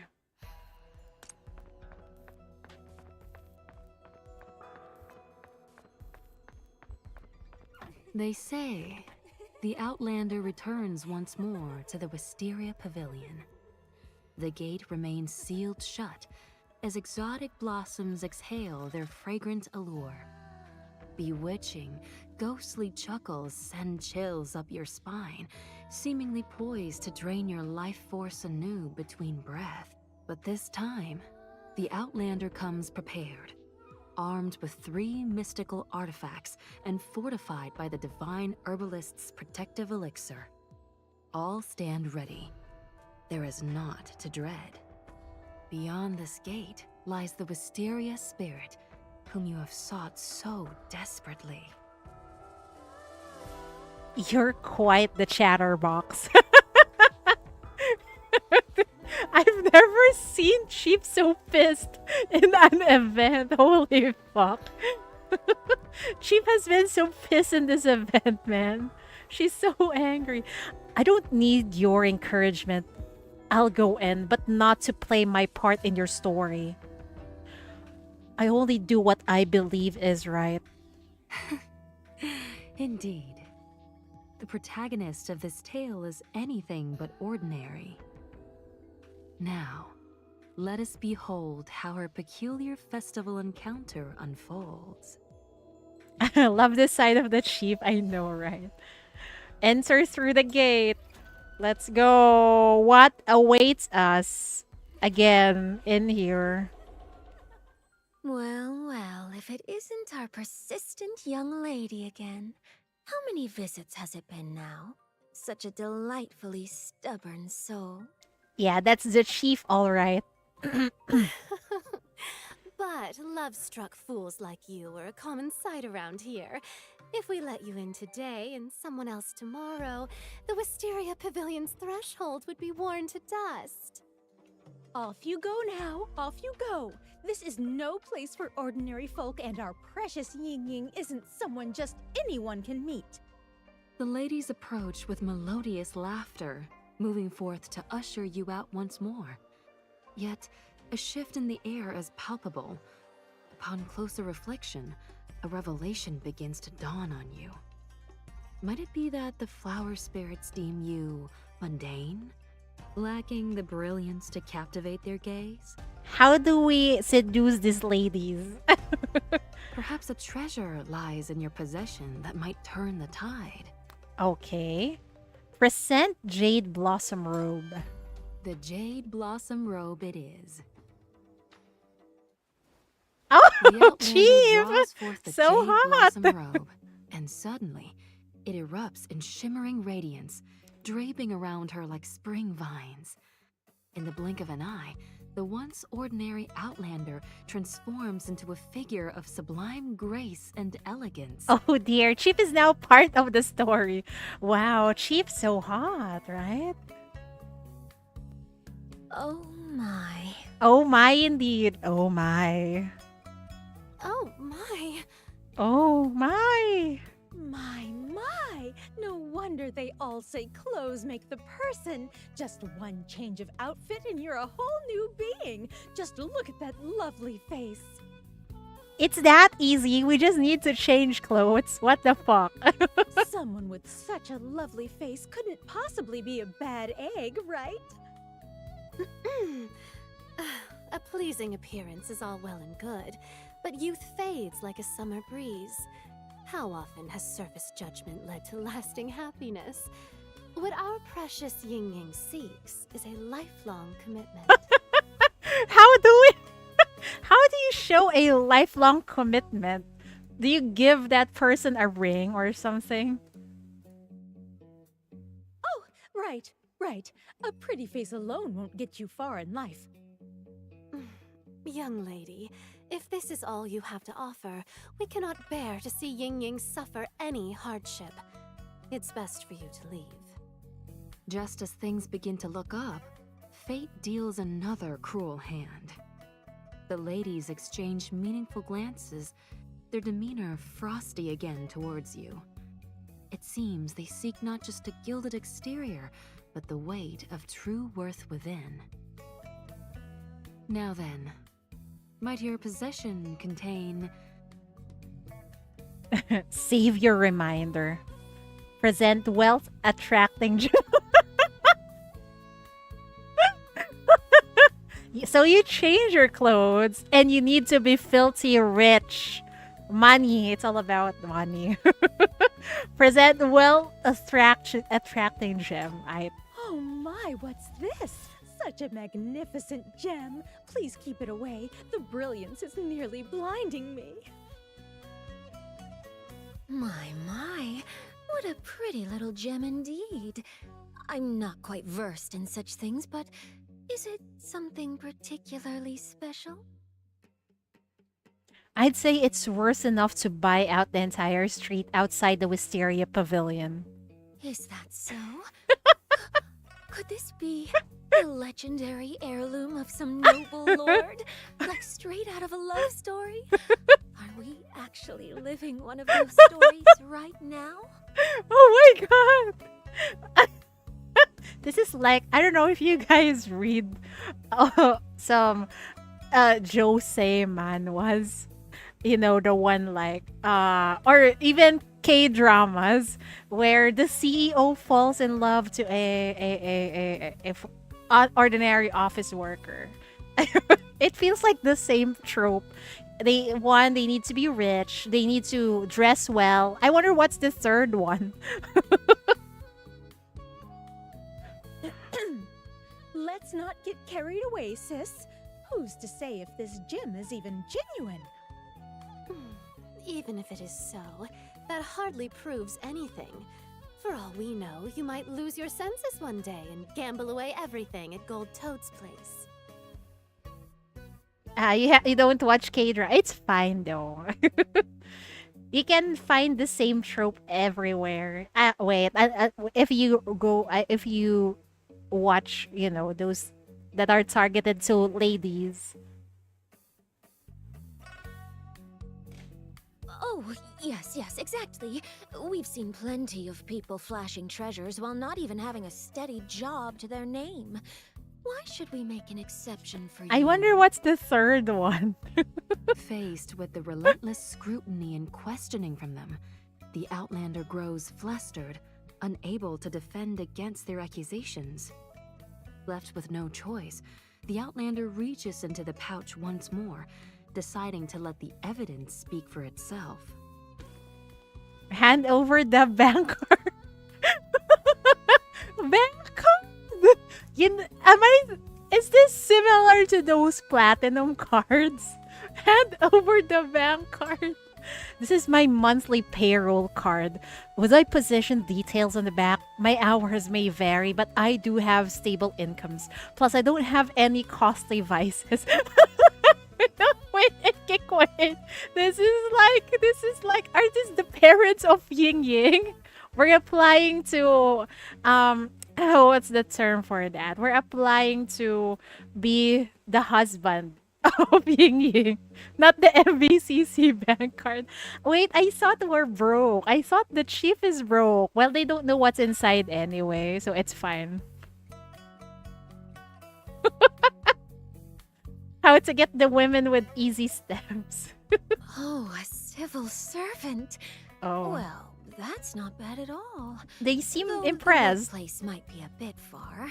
In these rough times, a stable job is reliable. It would keep Ying Ying well provided for. So are you ready to give away your daughter? Not bad at all. How could that be reliable? Not enough? These material comforts are just for show. Oh dear. Without a heart truly dedicated to her, they mean nothing at all. Exactly. Having good looks and a comfortable living doesn't mean you'll treat our Ying Ying well, does it? What do you want? What more do you want? Gold may be easily acquired, yet a genuine heart is a rare gem.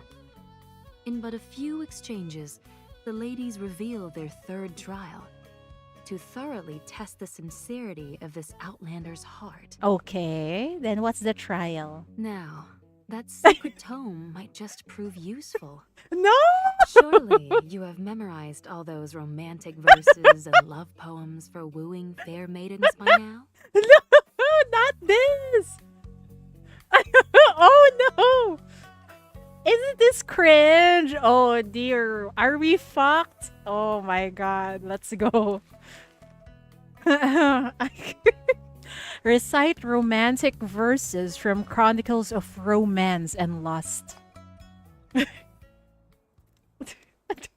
I cannot. Calm down, Chiri. In the depths unknown, love springs, binding my heart and soul, sweetly melting. A day without your sight, yearning grows, becomes enchantment, thoughts of you bestows. To know your heart, love fills our way, our tale unending forever will stay. After that painfully delivered recitation, a heavy silence descends upon the gathering, thickening the air with an almost palpable weight. I did my best, and you call that painfully delivered recitation? Fuck you, Ugu. I did my best, okay? As the expressions of the ladies shift subtly, the Outlander realizes that the clever plan has spectacularly backfired. What? Holding all three mystical artifacts, triumph should have been certain. How did it come to this woeful state? Alas, alas. Your first time doing something like this, darling? Is this your first taste of love? Oh, look at you, all red-faced and sweating. Take a breath before you faint from holding it in. I'm sorry. It's my first time. It's the chief's first time. Please do forgive her. Do forgive us. Normally, it's the other ladies who comes to the chief, not the other way around. Where did you pick up all these cheesy lines? So easily fooled. Just as innocent as you look. These clothes and that gem. You must have saved up for quite a while to make it here, right? Now it looks like we are one naive young lady who's trying to woo our precious Ying Ying. You've gone to such lengths just to meet her? Oh dear. So it went according to plan, huh? Yes. I want to see her. Full of heart. The ghostly guardians at the threshold fix their gaze upon the Outlander, and after a long moment, finally let out a sigh. All right. I'll stop giving you a hard time. Naive you may be, but sincerity is what truly matters. That's right. Whether you can stay together ultimately depends on Ying Ying's feelings. You mustn't pressure our precious girl. Oh dear. So we need her approval at the end of the day. Come now, let's give the young ones some time to themselves. It's time for us to step back. Let's go, shall we? This is their moment now. I'm getting nervous. What's going to happen now? The lady's laughter fades like the morning mist, vanishing with a passing breeze. You are now left alone in the courtyard, accompanied only by the wisteria tree at its heart. The fragrance of flowers brushes your face as the swaying blossoms reveal a figure in their shadows. None other than the flower fairy who has captured the Outlander's heart. There she rests against the wisteria vine in the cool night air, draped only in wisps of gossamer. Damn. She sleeps peacefully amid the fragrant blossoms, undisturbed by your earlier intrusion or the clamoring crowds beyond the courtyard walls. Just as you take a step forward, her eyelashes flutter softly, and her eyes open in a dreamy haze, meeting yours in that moment. I was just dreaming of you. Finally, we saw you again. I had this dream where my moms were driving you away again. They are always so protective of me. I was just about to help you when, poof, the dream ended. That really happened. We did our best. Okay. Come closer now. Why are you standing so far away today? I can barely see you. She rises languidly to stretch with gentle grace and rubs her eyes. Her gaze falls upon you, the remnants of drowsiness still lingering. After a long moment, she suddenly blushes, averting her eyes bashfully. Eh? Where did you get this new robe? What happened to your gray one? Well, your moms wouldn't let us enter unless we change our clothes. Her voice emerges soft, tinged with unexpected shyness. Could it be the effect of the jade blossom robe? Seeing her cheeks flush pink beneath the dancing flower shadows, something stirs in your heart, compelling you to respond. I like the first one. I wanted to look proper visiting you. Our first meeting was quite unexpected. This time, I wanted to pay you a proper visit. I wanted to make a good impression on you. Damn, Chief. Such an earnest young lady you are. Are you even more nervous than I am? Actually, yeah, we are. Don't worry. You've already left quite an impression on me. She offers a gentle smile, lifting her gaze to meet yours with tender affection and praise in her eyes. It appears that the jade blossom robe has indeed worked its magic, and now the Outlander's thoughts turn to the other two treasures in possession. Capturing a maiden's heart requires both patience and finesse. What shall be your next move? Yeah, Chief, what are we going to do?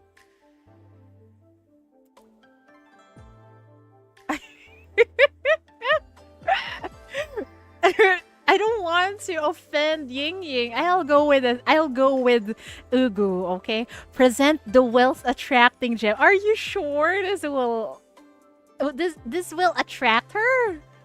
Okay, fine. What a beautiful gem, sparkling like a star. Is this a gift from me? Wait, aren't we supposed to give it back to that lion person? Anyway, yeah, it is our gift to you.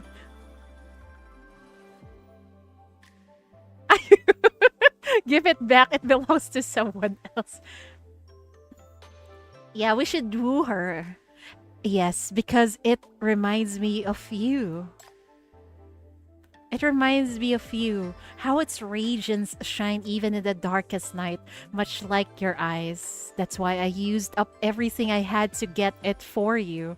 We're trying to riz her up. Well, I... Is it working? She's smiling and blushing. Maybe it's working.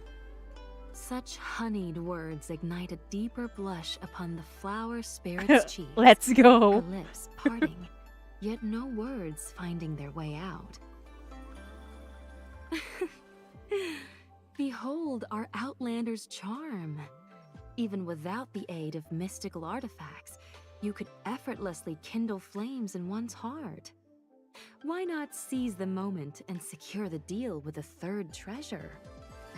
You must have already memorized every affectionate verse from the chronicles of romance and lust. I cannot with that book anymore. This is really endless.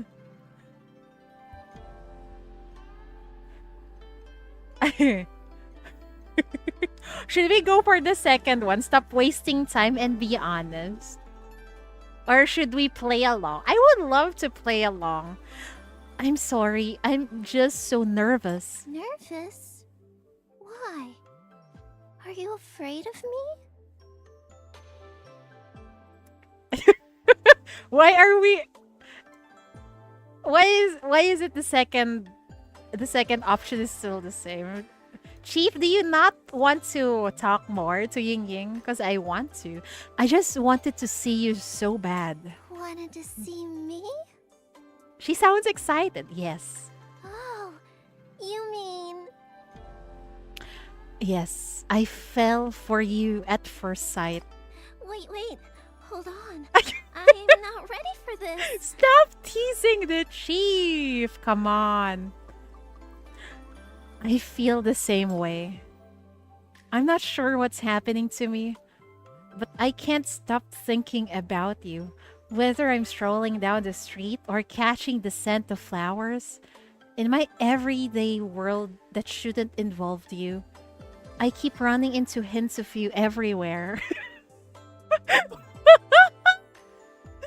Oh my god, this is so cringe. I cannot. Let's go, Chief.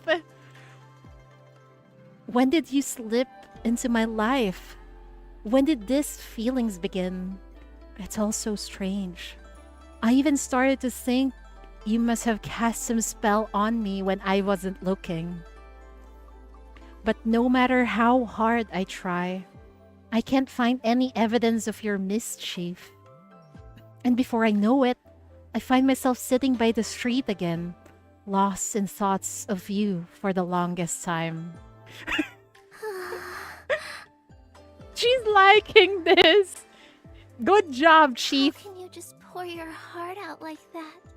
But At least give me a moment to catch my breath. You're making my head spin.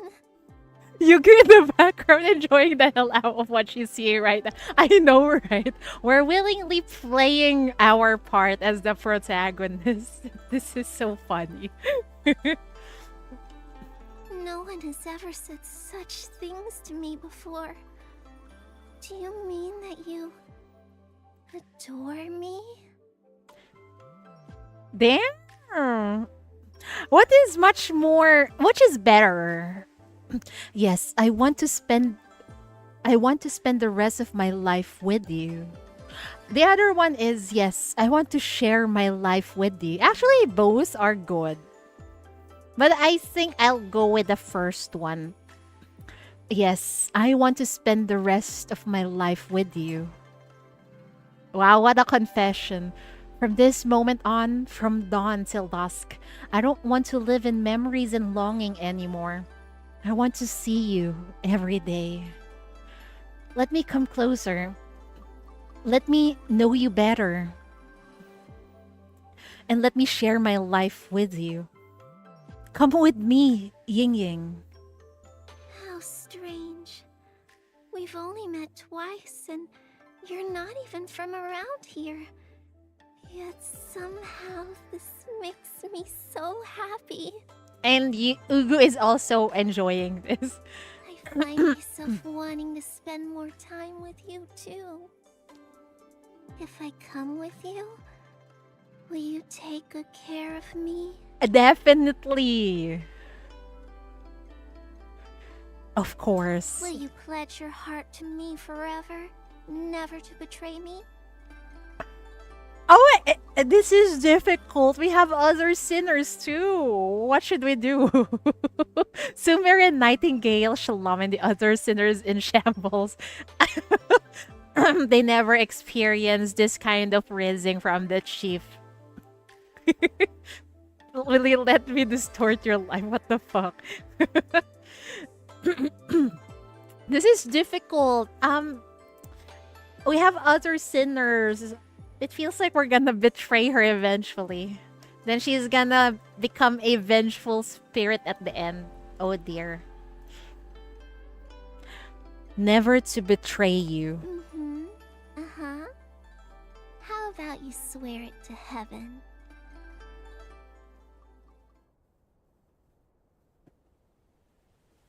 Oh dear, something feels wrong.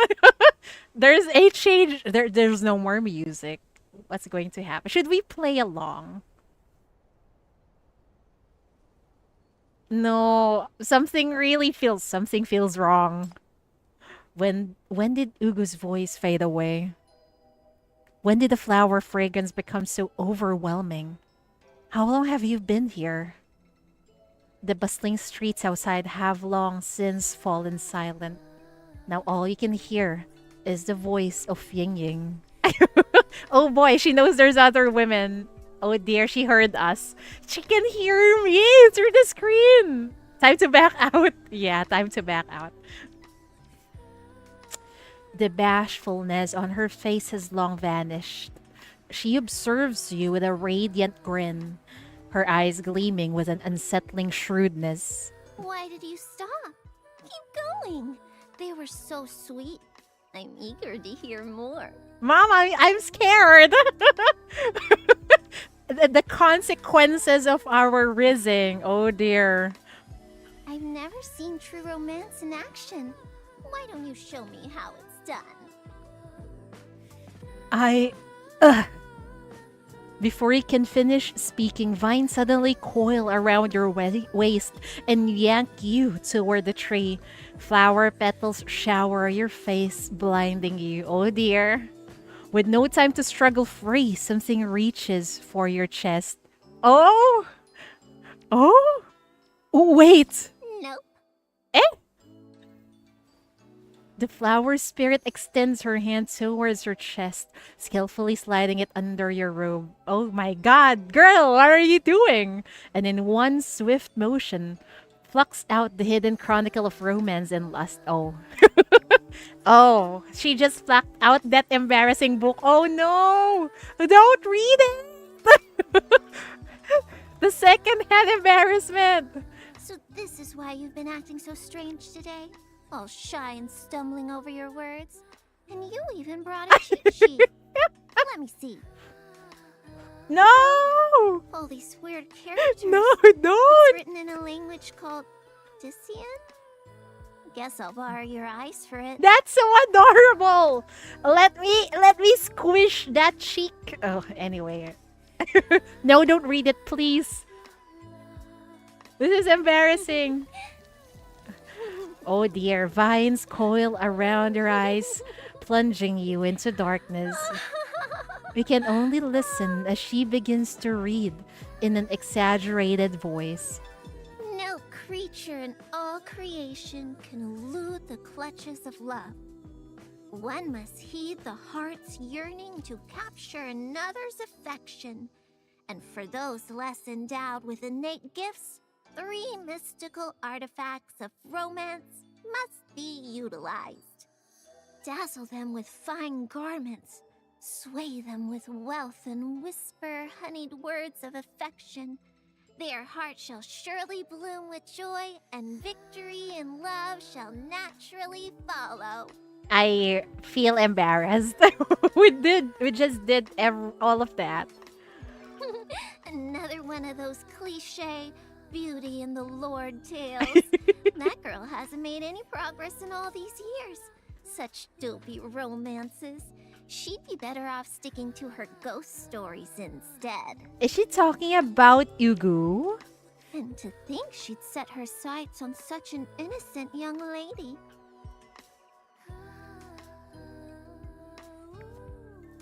The vines release your eyes, and you find her already leaning in close, reaching toward you with a mischievous glint in her eyes. You instantly recall the terrifying scene from yesterday when she had you pinned to the bed. Pinned to the bed! Let go of me! The red glow manages to break through the vines holding you, freeing one of your hands. Oh. I'm not here to play your games. End this demonic fate and release everyone. Our combat units outside have had you surrounded already. We can't hold those hostages forever. Those people are not food for you to feed on. Oh my. So I'm such an evil and terrifying fiend. No wonder you're so angry. You must absolutely despise me, right? Not me. You.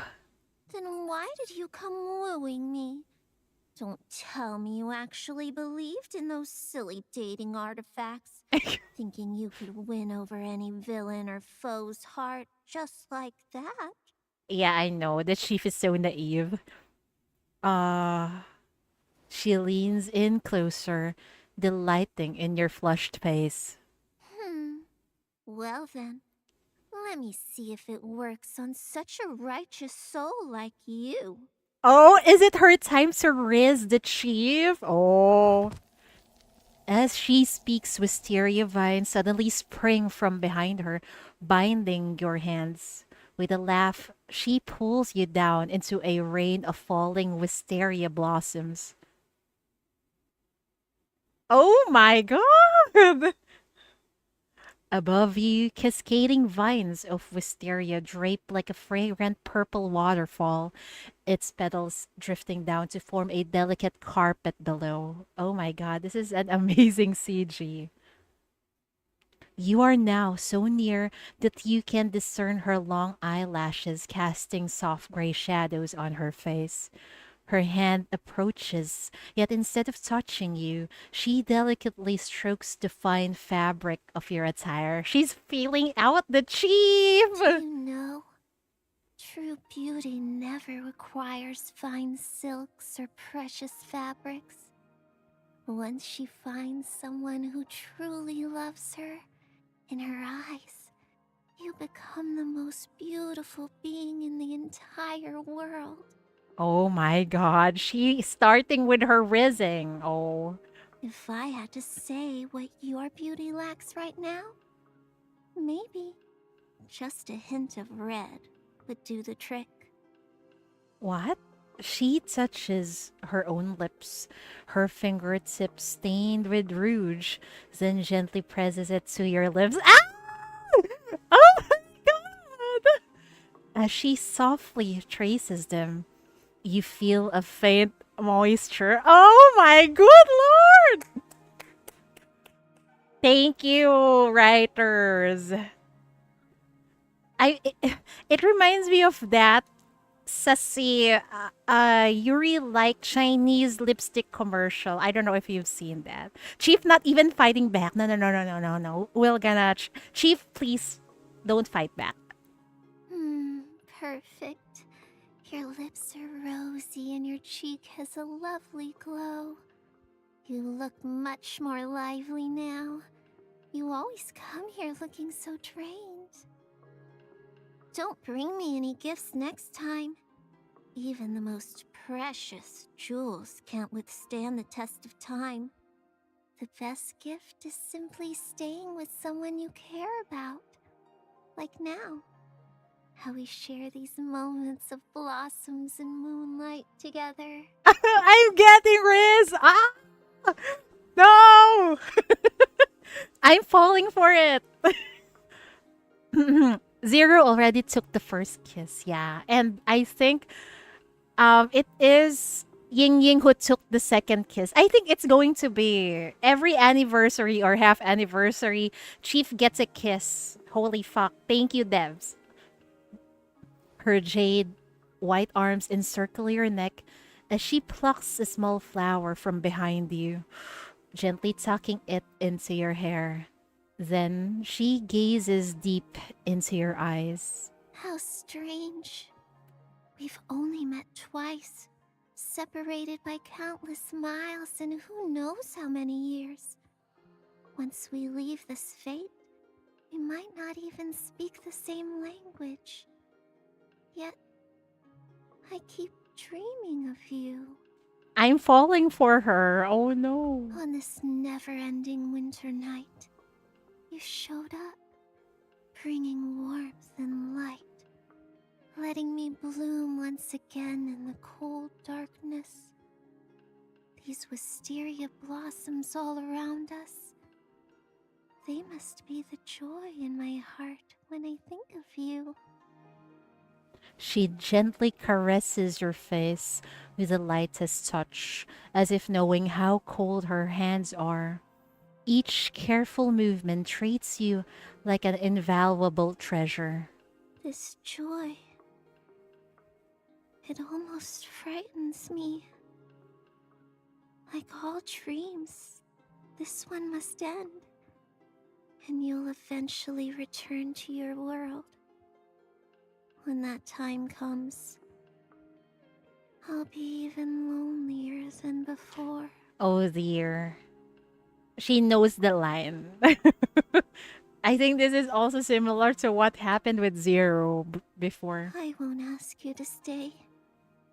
I know that's too much to hope for. I only wish this dream could last a little longer.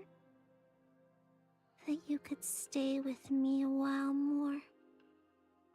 That the day of waking up would take its time to come. She's good.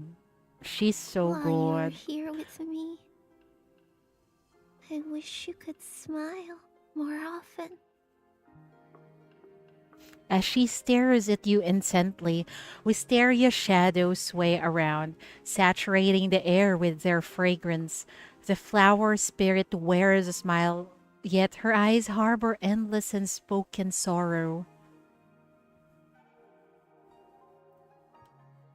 Before you can process her expression, she breaks into an impish laugh. How was it? My performance just now wasn't any less impressive than Yugu's, was it? I I fell for that. I like it. I may spend all day sleeping, but I'm from the Wisteria Pavilion. I've learned plenty about romance from my moms. I could craft a love story too. Since you're not enjoying Yugu's script, why not quit playing along with her? Let me handle the rest of the tale instead. Shall we end the fate? Weave a romantic tale? Or maybe teach that tale-teller a lesson? You name it.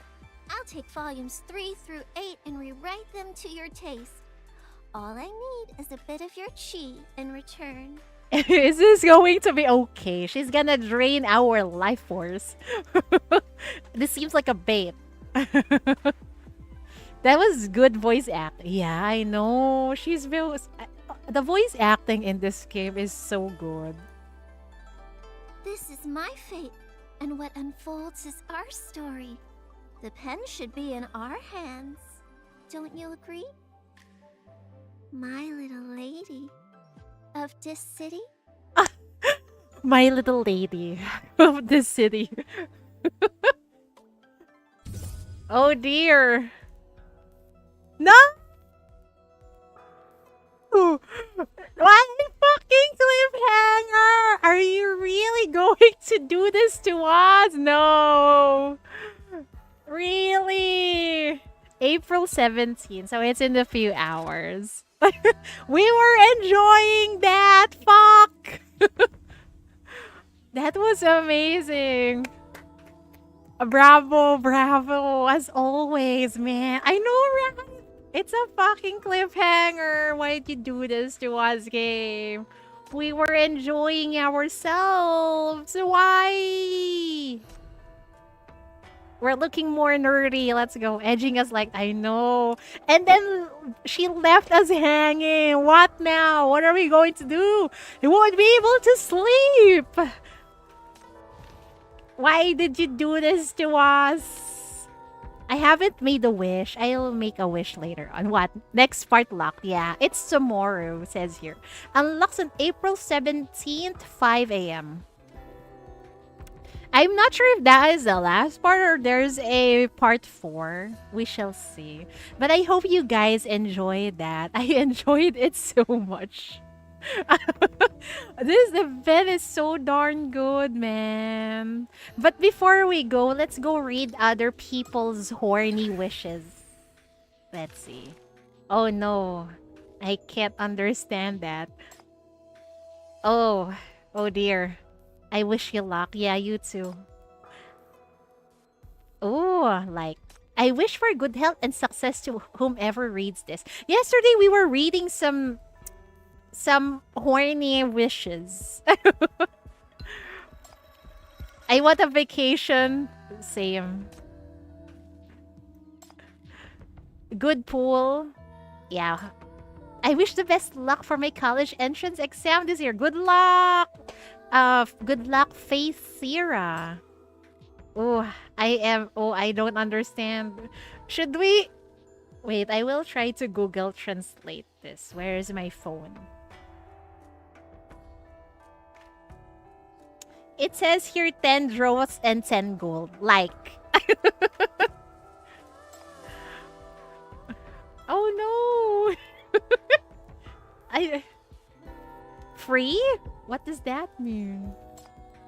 You love reading people's wishes. Same here. We got some funny ones yesterday. Okay, this is it. I wish both chiefs to wife me up. Like.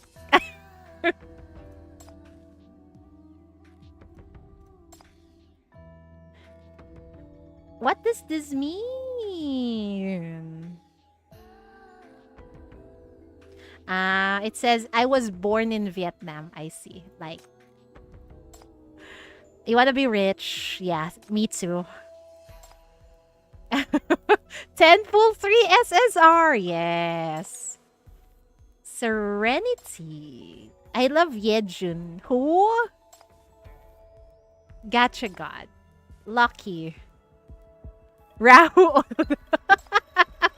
What? That is your wish? I still haven't written a wish. Maybe later. The wish is actually Ying Ying, 3 shackles. And yeah, 1 shackle. Please, please, please, please, please. Good luck. I hope you got your roll. May this year be happy and peaceful one. That's true. I wish I can be happier this year. Also, thank you so much for Ying Ying. Yeah, same here. That's enough reading for me today. Anyway, thank you guys for hanging out with me. I hope you enjoyed another Path to Nowhere stream. I'll see you guys probably tomorrow again. Because the new part will open tomorrow, right? Shalom, I wish I could give you more than 1 like. Really? Yeah, thank you guys for hanging out with me. I'll see you all. Probably the same time tomorrow. Until we reach... I think we're almost done with the event. Maybe. I'm not sure. But I think we're at the climax already. Anyhow, Otsu! Shidori! See you all next time. Tomorrow, I mean. Otsu! Shidori. Good night. I've always known you'd find your way to me. Thank you for hanging out both on YouTube and on Twitch, guys. Thank you.